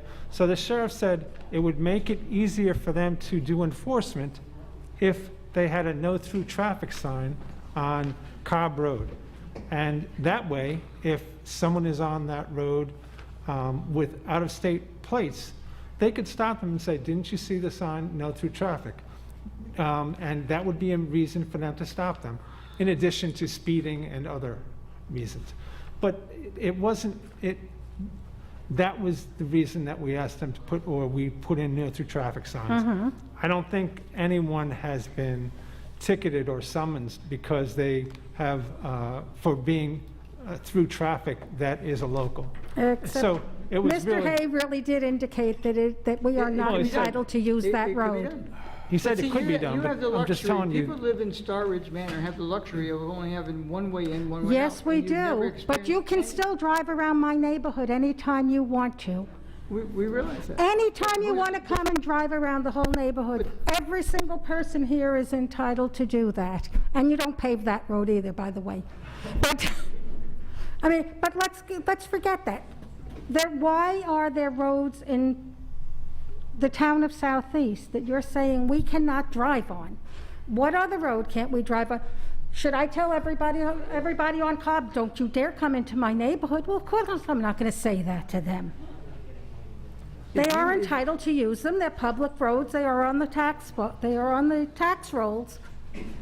We should all be allowed to use it without worrying about whether or not I'm going to get a ticket when I go someplace. Okay, thank you. Thanks.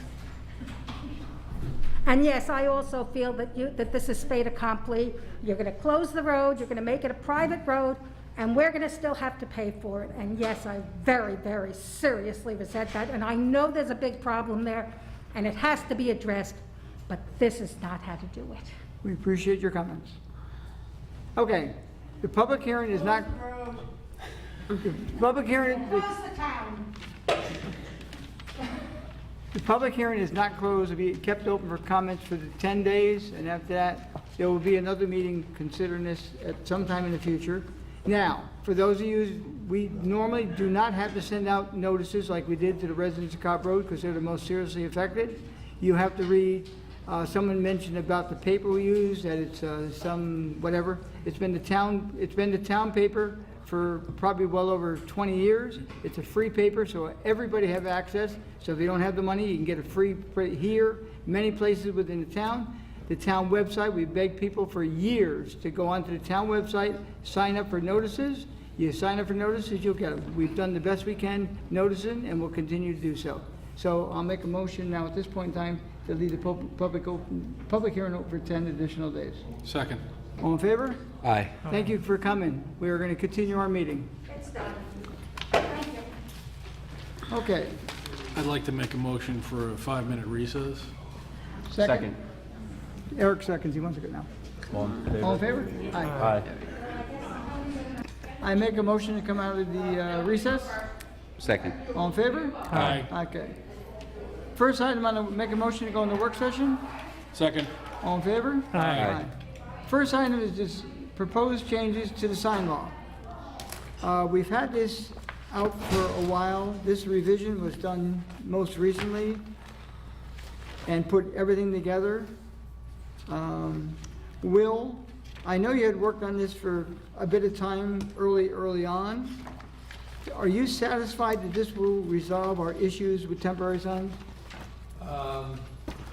It's a significant fix. And what I've been trying to do all along is to provide a even, with no exception, rule, this definition of temporary sign. I think this does that. I think the one complexity, which I wouldn't have had in my draft, is the process of getting a permit for every temporary sign. That's going to be a significant impact on the building department. Well, that's something we don't necessarily have to do. I mean, I don't know if the need for a permit, but I think if they maybe consider that is a problem. And again, there's tons of signs. But I think the sign, if it's posted, would... Just think in terms of, the political season. Yep. When people are going to be putting, signs out, you're going to have to have a permit for every one of those signs. Well, you can have one permit and list the signs. That's what they did in the old days. May I ask a question? Not in this town. Yep.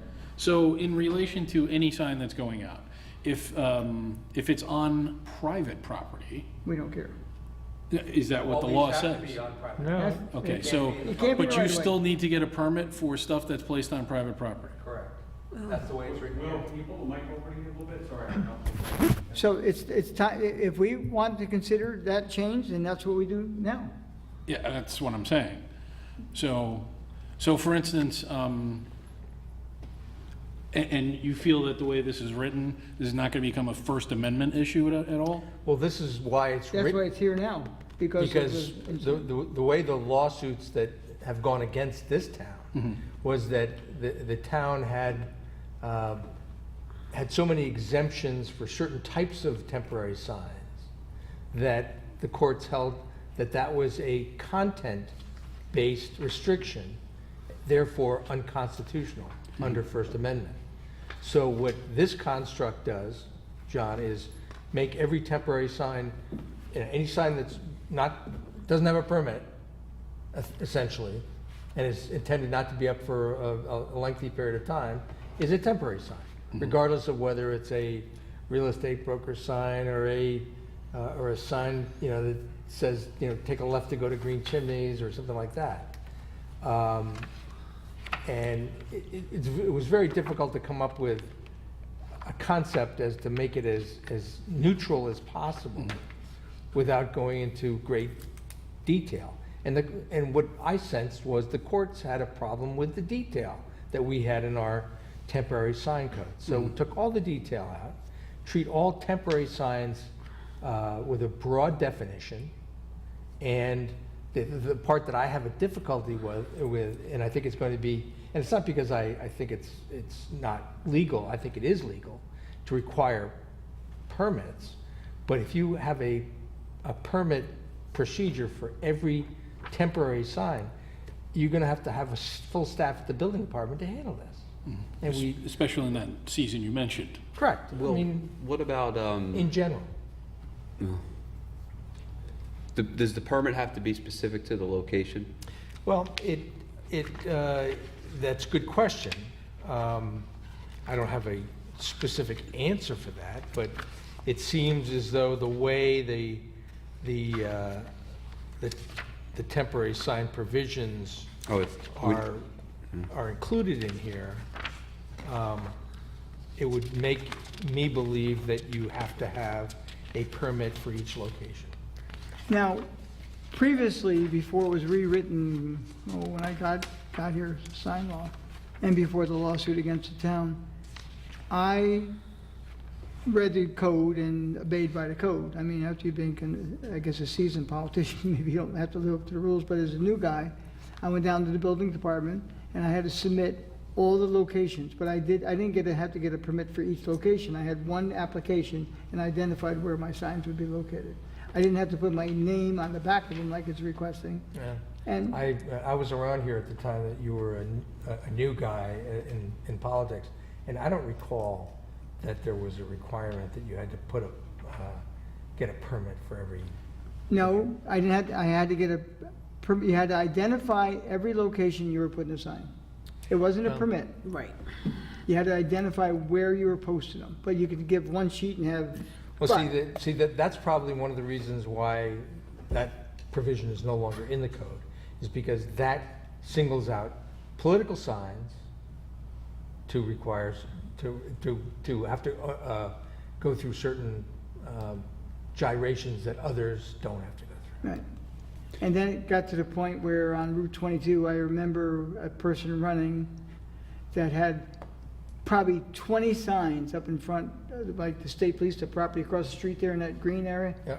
Same exact sign, I mean, it was like, it's nuts.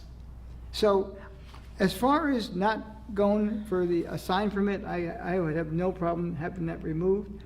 But, you know, and if people don't put their name on the back of a sign, there's a lot of new things going. There's the new paint store that's coming in town. They've got signs all over the roads around now. And, you know, they should come down immediately. They're in the right of ways. So I'd like to get The reason some. why we haven't been doing that, because everything's been sort of held in abeyance until we figure out how to deal with the judicial determinations that have cost this town some money, and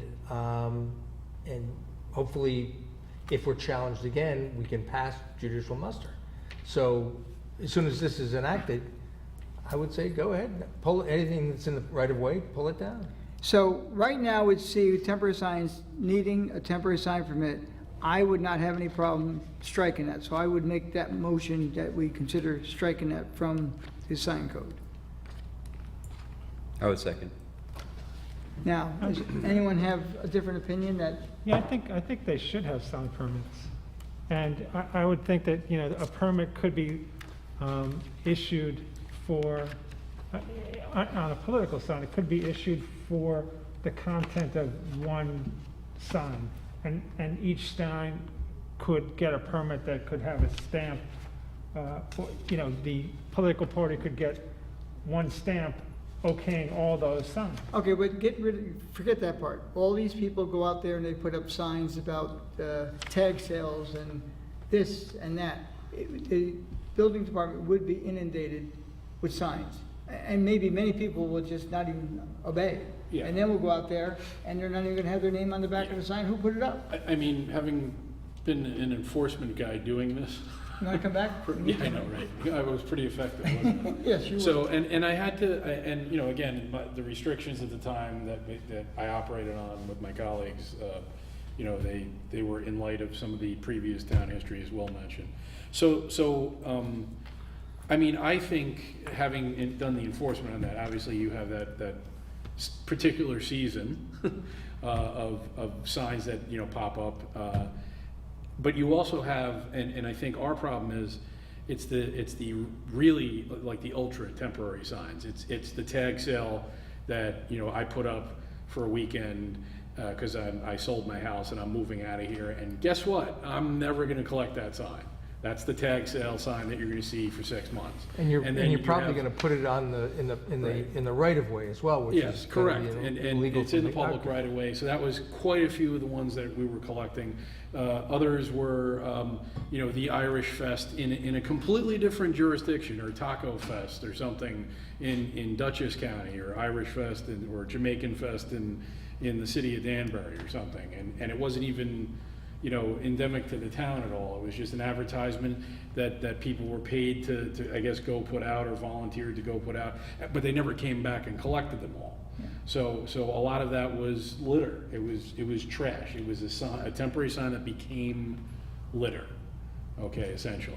So that was really the I think one of the biggest problems that we had, or one of the biggest enforcement issues that we were dealing with. And then, I mean, the political signs, I'm just worried about getting, you know, brushing up against the First Amendment rights or something, Well, we're always especially on gonna, private property. that's why we're not singling out political signs.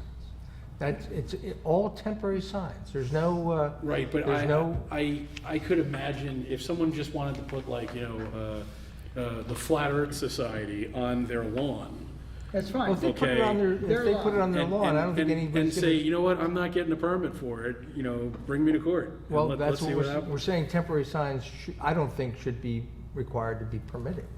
So anyone could just leave that temporary sign up on their property for No. however As long long they want? as it's their property. It and they- becomes, 45 it becomes an enforcement issue, but if it's on private property, it's their private property. Okay. And that's one of the reasons why we're making it very clear that if you have a temporary sign of any kind, it's gotta be on somebody's property. It Cool. can't be in can't the be public in the right of way, it can't be stuck to a tree, it can't be nailed to a telephone pole.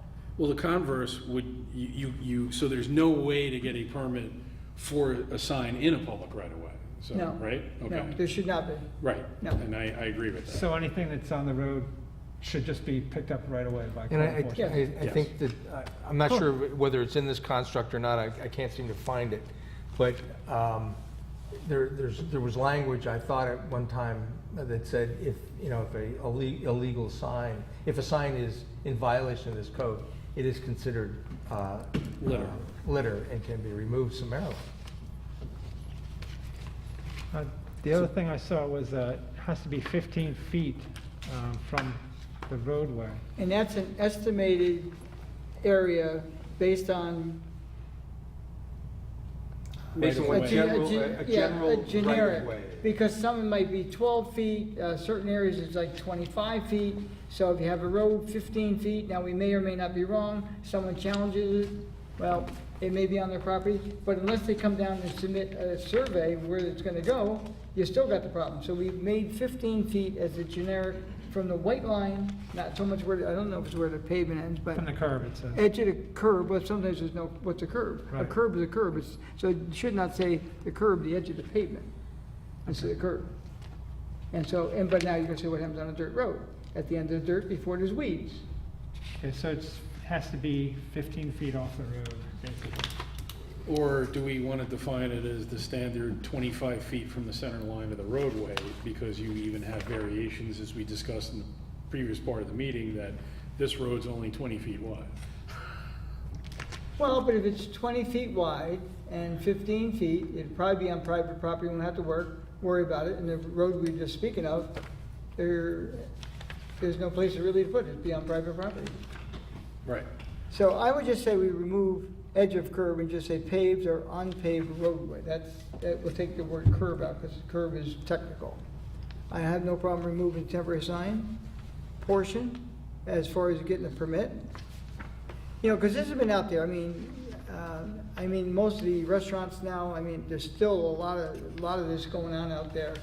And everyone's got banners up and, you know, it's just, it's messy.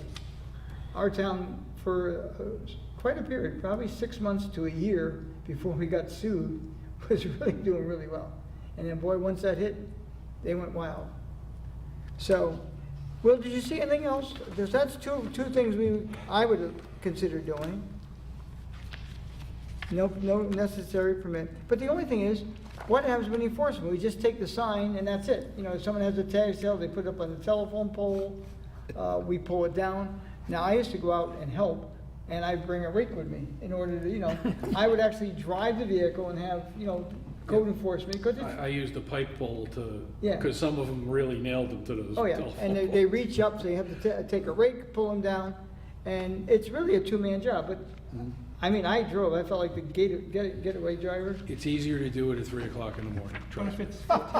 it's 15 feet into a property owner's property, aren't you trespassing? We're not going there. We're not going 15 feet. We're going, if it's 15 feet past the edge of the Right.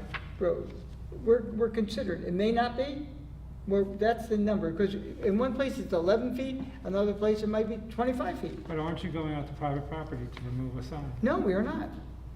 If it's on private property, why John, would you your take it down? mailbox is in the right of way, just so you Pardon? know. If it's on private property, you wouldn't want to take it down. Yeah. Well, if it doesn't meet the other things, like the Well, size if of the it sign. violates the size, then you have to- then- issue a notice of violation to the person whose property it's on. We will never go on a property, we learned our lesson, and they never should have done, don't go on private property and pull a sign.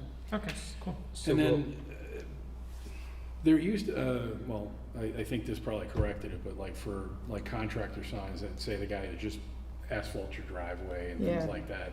I think there used to be an allowance. That's one of the problems that we ran into. Yeah, That's one so- of the reasons, if you yeah. read that court case, that was Marin versus the town of Southeast, the judge, the federal judge pointed out that we had all these exemptions. Therefore, they were content-based exemptions, making our temporary sign code unconstitutional on its face. So this here would allow 45 days. So if someone's paving my driveway, they can keep a sign up for 45 days. Now, who's going to keep track of 45 days? Hardly anyone. So it's going to be difficult, but I had mine done. I took it down after 5 days because I think that's what our code used to be. And, you know, while they're working on the building, they can have a sign. So it's 45, but it's going to be very difficult to enforce. Well, I put that, so if they don't have a tag on the back, I think that should be mandatory, the date that it was posted, and pull them. And again, if it's on private property, we don't really have as much of a concern as those that put them up in the right of way. Well, if they're in the right of way, they're in violation from the get-go. Right. Yeah, I think He's going, you take him down. Yep. But the fact of the matter is, if you want to try to penalize the people that are putting them up, that becomes more difficult. Yeah. Well, I thought there was some wording in the old code, or at least the way it was described to me, that it was either if the temporary sign was related to an event, it had to be within a certain period of that event. Yeah. 21 days. Yeah. But then that's. But this says, you know, it can be displayed for 45 days.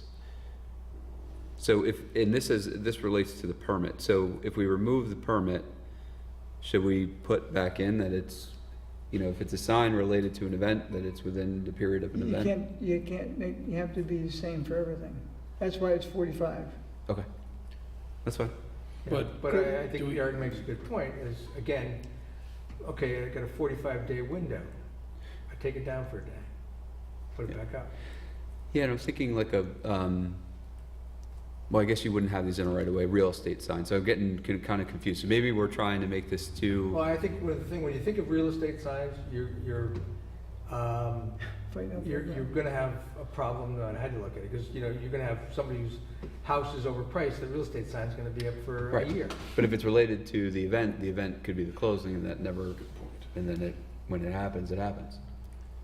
Again, that was pointed out by the court that, you know, dealing with treating real estate signs because they're content-based. So, Well, I would say it would be, all signs would be, you're saying that by having an event, that's treating it differently?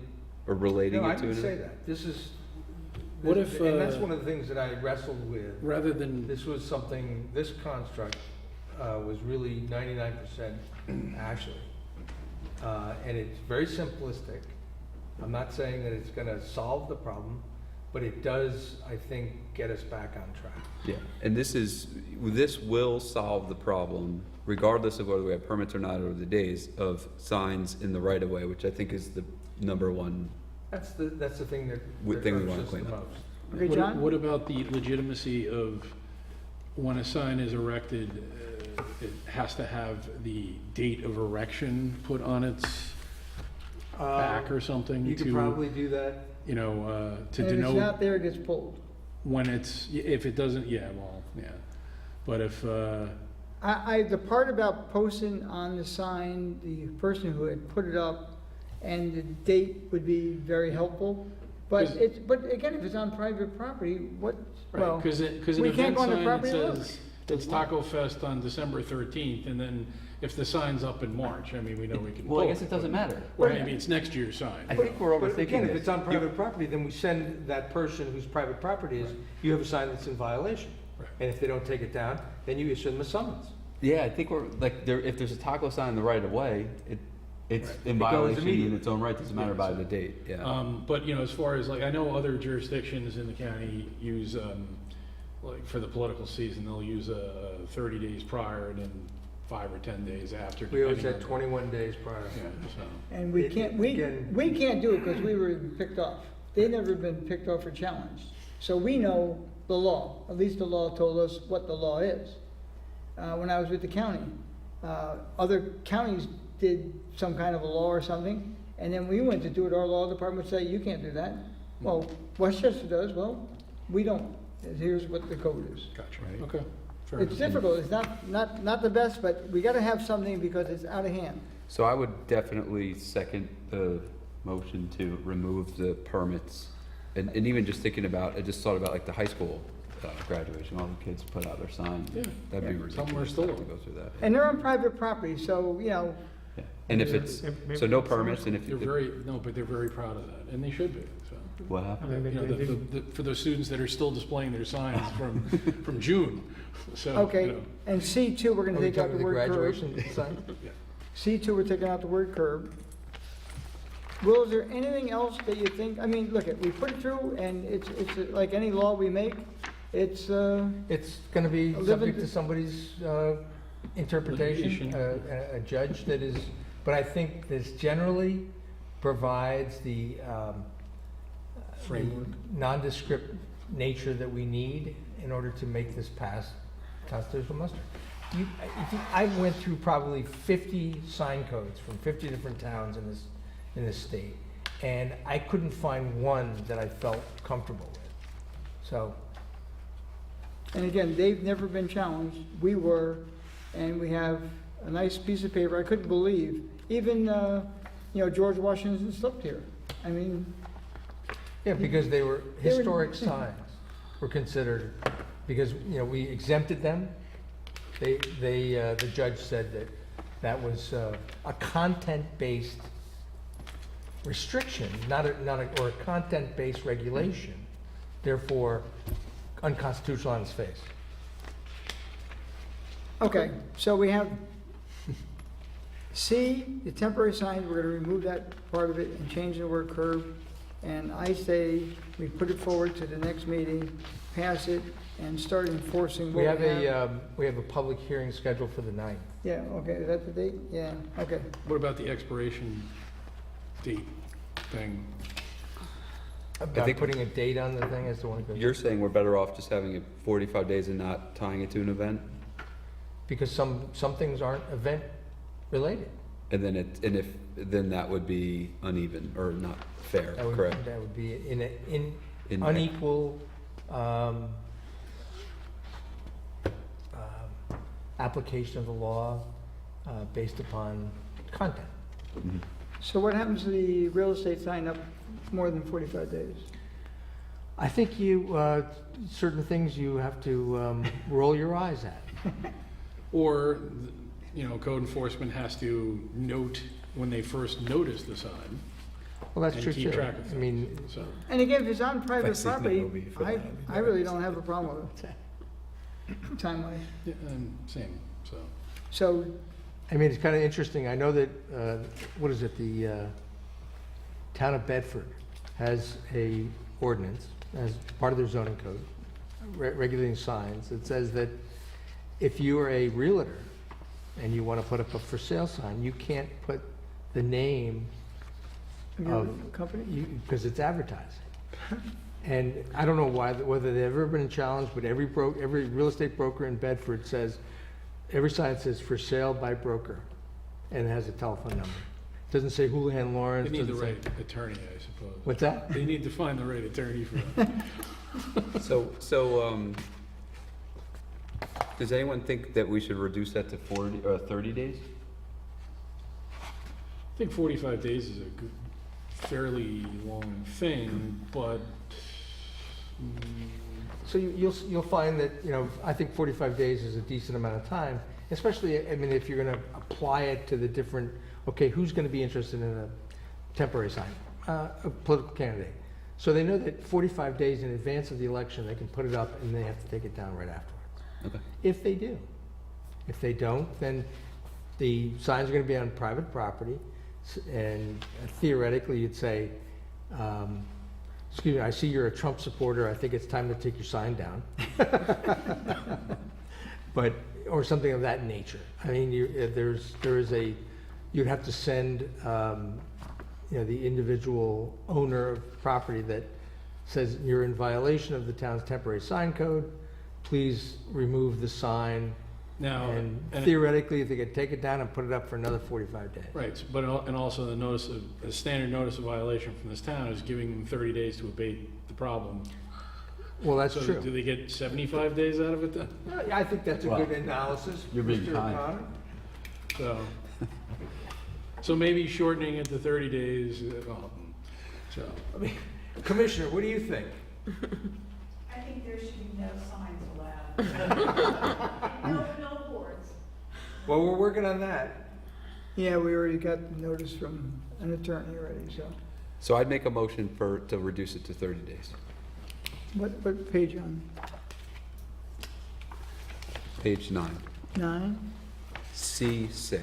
I'll second it. It's a work session, so you don't have to Well, have motions in. well, we'll do it. I'm just making notes. So what Yeah, number? that's what- yeah. Ashley's got the. What number is it? Page 9, what number? Page 9, Okay, 30 days. C6. C6, C2, the curb, remove permit. Okay, so we got 3 changes. I'll forward them to Ashley tomorrow and have it ready for the public hearing. Perfect. Okay. Yeah, Next I'm item, okay with that. discussion proposed changes to accessory apartment law. Eric, you're the expert on this. Did you have any, and Will? Yeah. I have had nothing to do with the drafting of this. Yeah, I think this is, It's yeah, done through Ashley with the planning board. yeah, I listened to the planning board meetings. I didn't think their changes were that drastic. I didn't see anything wrong with it. Fine with it, the way it was. Okay, so we have the public hearing coming up for that on the same next meeting. And I don't think this was in here, and I do think we should look at, you know, how we handle when somebody has an accessory apartment and they apply for the apartment rental registration, what our process is in terms of when we collect the money, when we do the inspection, and what that looks like. But I don't think that is this, but I do think it's something we should talk about soon. Okay, well, put together your comment and we'll put it on the agenda. Okay, perfect. Does this at all approach what Senator Harkam was, dwelling units that, the Oh. legislation that he had? That was not a good bill. Did it get off the No. ground? No, I That don't think basically so. took away the local authority to regulate Right. accessory apartments, They were basically trying to take over running it, theoretically. yeah. Yeah, okay. That didn't fly though. No, I know, but I think they were still looking for comments, so I think by us doing this, we're enacting something for them to use as a template.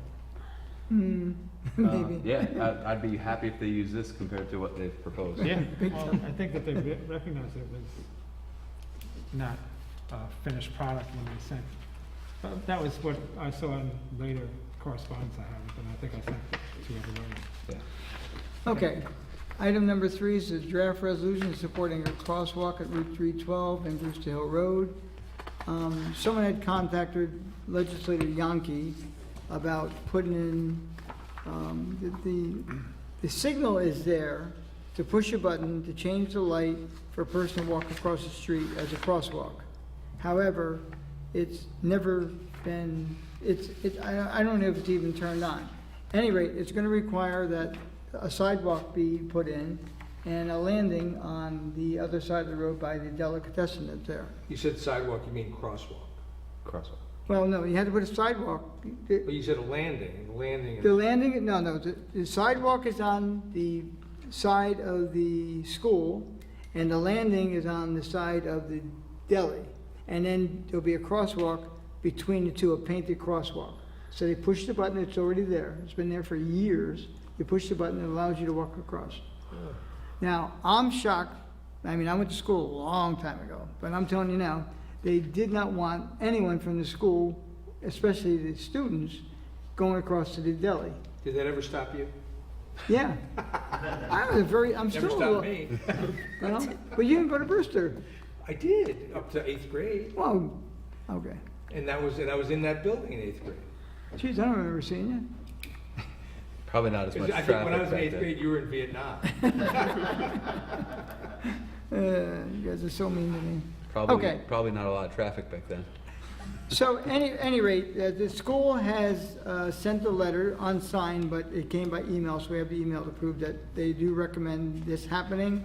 So the state, the DOT requested that we have to make the application for this to do a study. This is to do a study on putting that in, A feasibility study. and the school has agreed, and we will. And the crosswalk signaling is already there. Is already there. Oh, but they put that in probably 10 years ago. Yeah. So it's been there, but never used. So this will allow us to do that. So, You know, has anybody checked to see if you push the button if the light changes? no, but I might stop there when they try it. But I won't go across the street because I'll probably get picked off by former teachers. Okay, so we'll put that on the next agenda for approval. Next item, number 4, draft resolution, Putnam County sales tax, the growth Putnam proposal. Do we have to, aren't we doing this as a resolution, or do we have No, to have a no, public right. hearing? We're discussing the draft resolution. We're bringing it forward to discuss. This does not require public hearing. The first 2 require public hearing, not these 2. Okay, cool. Okay, so, I received an email from, one of the town board members from Phillipstown. He contacted all the supervisors and all the mayors of the 6 towns, 3 villages, about sharing sales tax with Putnam County. Now, when I was a Putnam County legislator, I put forward 3 proposals of sales tax sharing. The first time, I got 3 votes. Second time, I got 4 votes. And believe it or not, the third time, I got 7 votes. I beat the veto message, but guess what? It died. Somehow, someone must have called somebody, and nobody wanted to bring it back to the table. But I did, but anyway, we lost. So I think the chance of this happening will be worse than 0 to 0, but I'm putting it forward because it's been requested. All the towns are evidently going to be signing on for it, and the villages. And I would recommend we try, and all we can do is fail again. So we would share in the annual growth, the incremental growth, 50/50. Oh, believe me, yeah, And but is it 50% of the total that gets dispersed amongst the towns, or is it where it's collected? no, it can never be where it's collected. Okay, It's divided by population, I think that's Yeah. it. okay. There's, Oh, okay. believe me, if this gets off the ground, it will go through many changes, so we get as little as possible. This is just something to put the shot across the bow, so to speak, see if it gets any traction, and my prediction is it will go nowhere. So the whereas on page 2 that refers to sales tax revenues are expected to continue to grow in the future as the local economy recovers, online sales tax revenues continue, and new sales tax revenue result from the sale of cannabis-related products.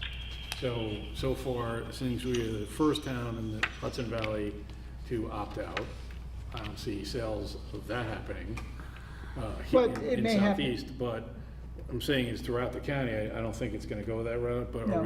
are we saying that that's online sales is gonna contribute to that? Well, online sales would contribute, but not cannabis part. Okay, so. Well, maybe do we need cannabis that in will, there? and maybe there's other towns in the county that will I think we approve can- cannabis. We could always opt in too, if we, at some point. Right, but Yeah. Yeah. is there a reason why we need to just put that in there? Well, this is generic, It's, everyone's pretty much gonna sign on to the same thing, but believe me, if it passes, it'll never be as it's written here. There'll be many changes. This is Well, generically. no, our resolution would be, Pardon? our resolution would be as it's written here. Yeah, but, Whatever resolution the county comes up with, I couldn't tell you what that is. no, not the county, the other towns. I mean, Yeah, fine. all the towns have pretty much, So this is the template they're using? this is the template being used to get it on the table. Okay, so I'm just saying, You- I didn't think we needed to have that little Okay. part of the sentence in there. So where is it at now exactly? What warehouse cost? The second page. 250? Okay. Second page, first item, whereas, and it's the last line, and new sales tax revenue for the sales of cannabis-related products. And We could easily say the sales of new cars. Oh, yeah, good luck on that one. Okay, Yeah, John, you're right. You could just delete that. I don't think it's. so we're gonna end tax, Yeah. online sales tax revenues.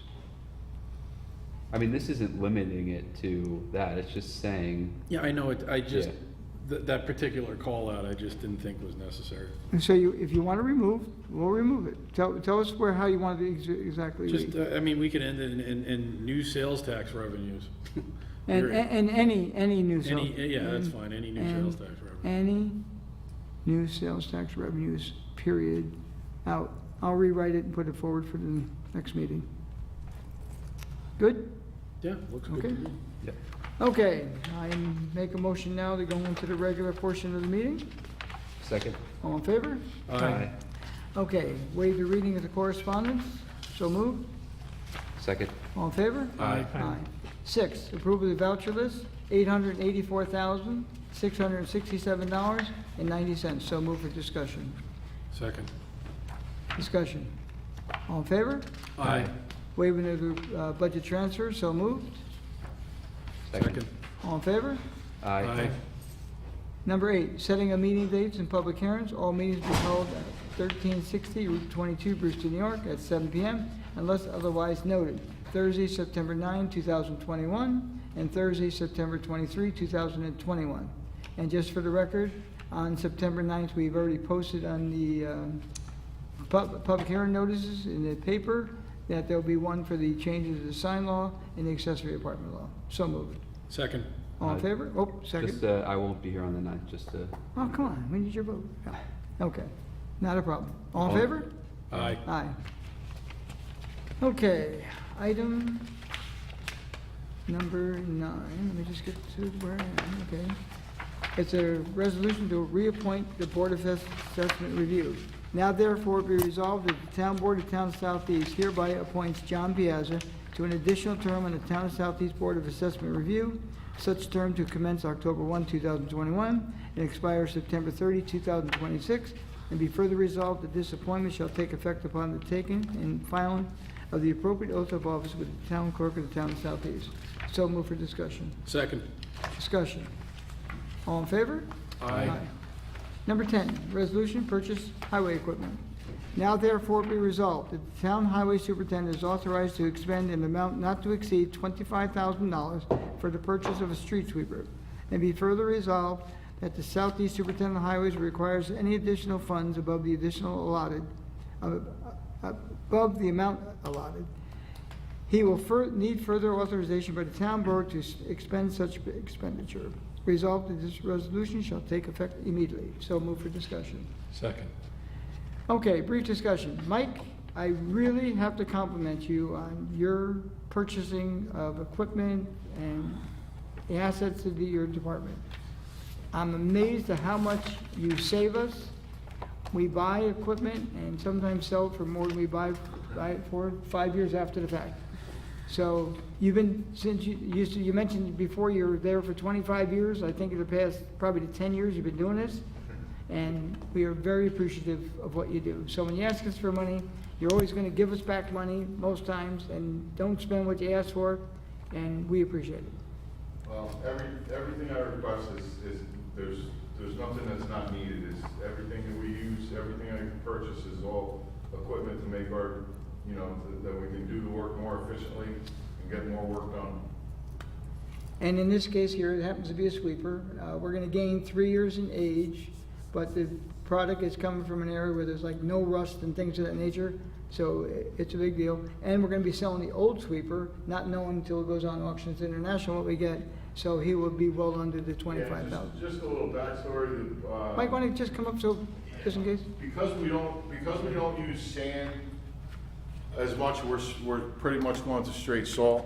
The street sweeper is not used as much. It's not as a viable piece of equipment. We still need one, but a new one to replace our old one is $230,000.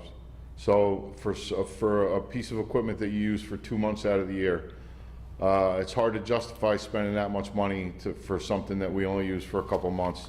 So I've been actively searching for the last 2 years to try to find something that's a reasonable, you know, amount of money, that's in relatively good condition. I've already spoken to the highway superintendent where this sweeper's coming from.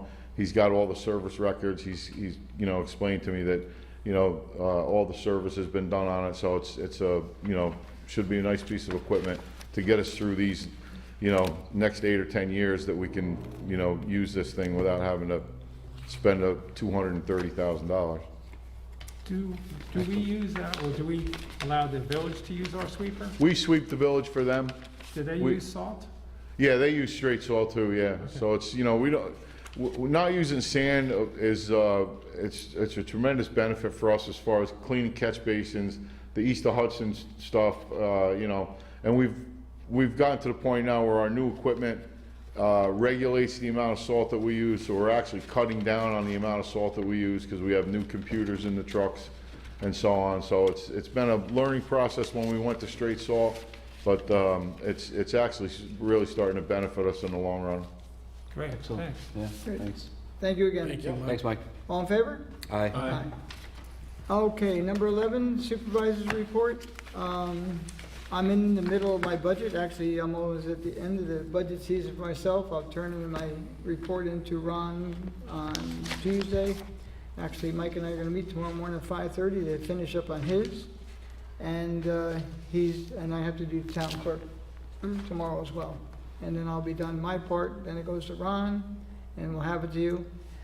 This year, because we had a good budget the year before, we're in fairly good shape. People stay in line with their requests for money expenditures. We research almost everything we buy. I mean, I hate to say it, we buy stuff for $25. I try to find it even cheaper, and we do, I think, a really good job. I think people think we're a little bit too cheap sometimes, but if you get same product, the same brand name, and get it a little bit cheaper elsewhere, we do everything we can to save money. I do want to report that the federal, I'll call it the COVID relief, that the town received a check for approximately $860,000. We're supposed to get about $1.6 million. We're putting it into a separate account at this point in time. We're trying to find out exactly how that money's to be spent. There are a criteria of how it's to be spent. So Ron and I are researching out, find out what this money can be spent on. Can't be done frivolously, can't be used for certain things, but we're not exactly sure, so we're finding out what it could be. And then once we know what we have, 1.6 eventually, I'm not sure when the second payment comes, we will come to the board with how we may or may not expend the funds depending on how the board decides. As far as the rest of the budget, revenues year were up.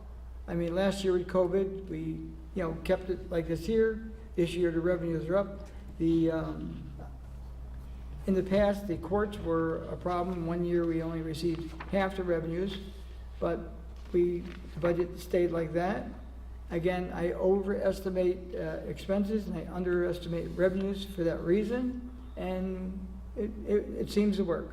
So going back to the courts, they're above the budget projections for this year. So our budget for this year is pretty good, and I'm not going to make a prediction of what rate we may or may not go up. It's 2% that we're allowed, and I will do what we can to shave the best we can. Next year, we'll be paying the salary, there'll be a salary increase that was, you know, the CSEA, Teamsters, they all agreed upon the same interest. It was nothing for this year, then it went 2%, whatever, and by the end of the 4-year term, it'd go up about 7.5%. And things are good. I can't complain. I do appreciate all the various boards and the department heads that, you know, work with us on a daily basis. They keep the budget in line, and everything seems to be going good. So we have a good budget, working good. Okay. Anyone from the public wish to speak? Town board members. Yeah, can I ask Mike? Mike, do you have any any roads that we didn't, that you're planning to work on for the rest of the year, or plow, or paving, or? Well, we just picked up our new paver today, which was unfortunate that it came so late in the year, but the next roads, we're gonna be replacing the drainage and paving the entire area of Drewville Heights. Okay. All those roads up there, so, you know, that's an area that hasn't been touched in probably 30 years. So we're gonna get in there this year, fix the drainage. We're gonna actually start next week, and then we'll be paving that. And then, at that point in time, I'm gonna have to check my chips and my extreme winter recovery money. And if there's anything left, I'll try to get out to do, you know, any road I can find that I can get paved this year. We'll definitely try to get it done. But I'm trying to, you know, I really want to try to get the Drewville Heights done. We've done quite a bit this year, and we're gonna start on Brewster Heights. That's gonna be a, you know. You're starting on that this year or next year? We're gonna try to start in October. Right now, it's really a problem getting plastic pipe, trying to get pipe. Because of the COVID shutdown, they said that they get the resin from the refineries down in Texas and Louisiana. When they had the ice problem down in Texas and they were shut down, there was a shortage of resin. You know, it just goes on and on and on. They can't get truck drivers. I've heard every excuse in the book, but I can't. I ordered plastic pipe 6 weeks ago, and I got a partial order, which usually when I order the pipe, it's, you know, it comes to me within a week and I get the full order, and they can't even tell me when they're gonna fill the rest of the partial order that I got. So right now, trying to get material is really gonna be an issue. Catch basins, tires for my trucks, cutting edges for the snow plows. It's really an issue right now, trying to find You have the money, products. we just can't, there's just no supply. Yeah, you know, I mean, I have you know, I've worked with Tom Fenton on the plan, you know, to start up there in Brewster Heights, and it's just, I'm hoping that I'm gonna be able to get my pipe delivery before October, because I wanna try to start up there on that first phase of Brewster Heights in October, but if I don't have the material, you know, I mean, I can't get started. It's an unfortunate situation right now. And it's not just here. I went to my girlfriend, and she wanted to get a new car, a new lease or something like that, and she ended up keeping her current one because they had like no inventory. All these dealers are basically probably down 50% in inventory.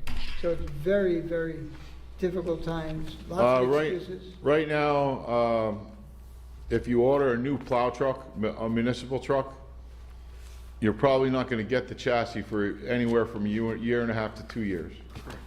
So if you wanna order, if you know, towns are approving new trucks in January, the highway superintendent will call and order in January, and he may not see it until 2024. It's you know, it's really a tough situation right now for everybody, so. Thanks.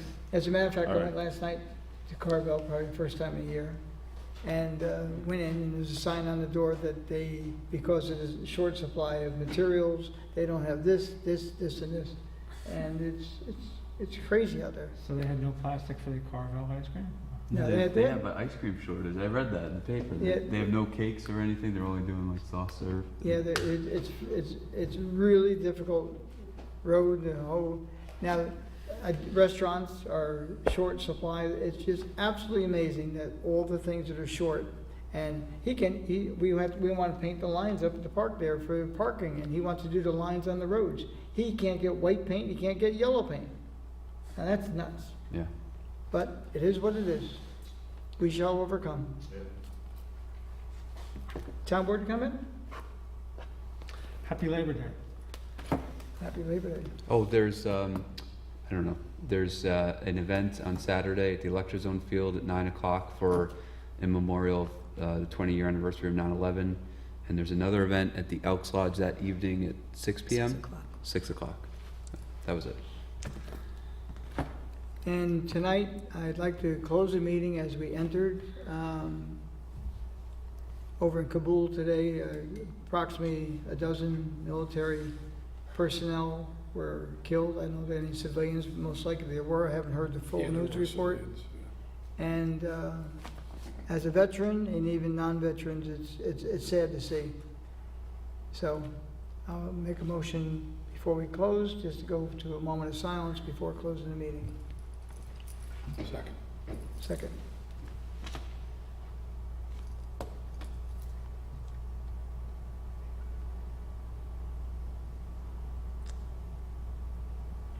Thank you.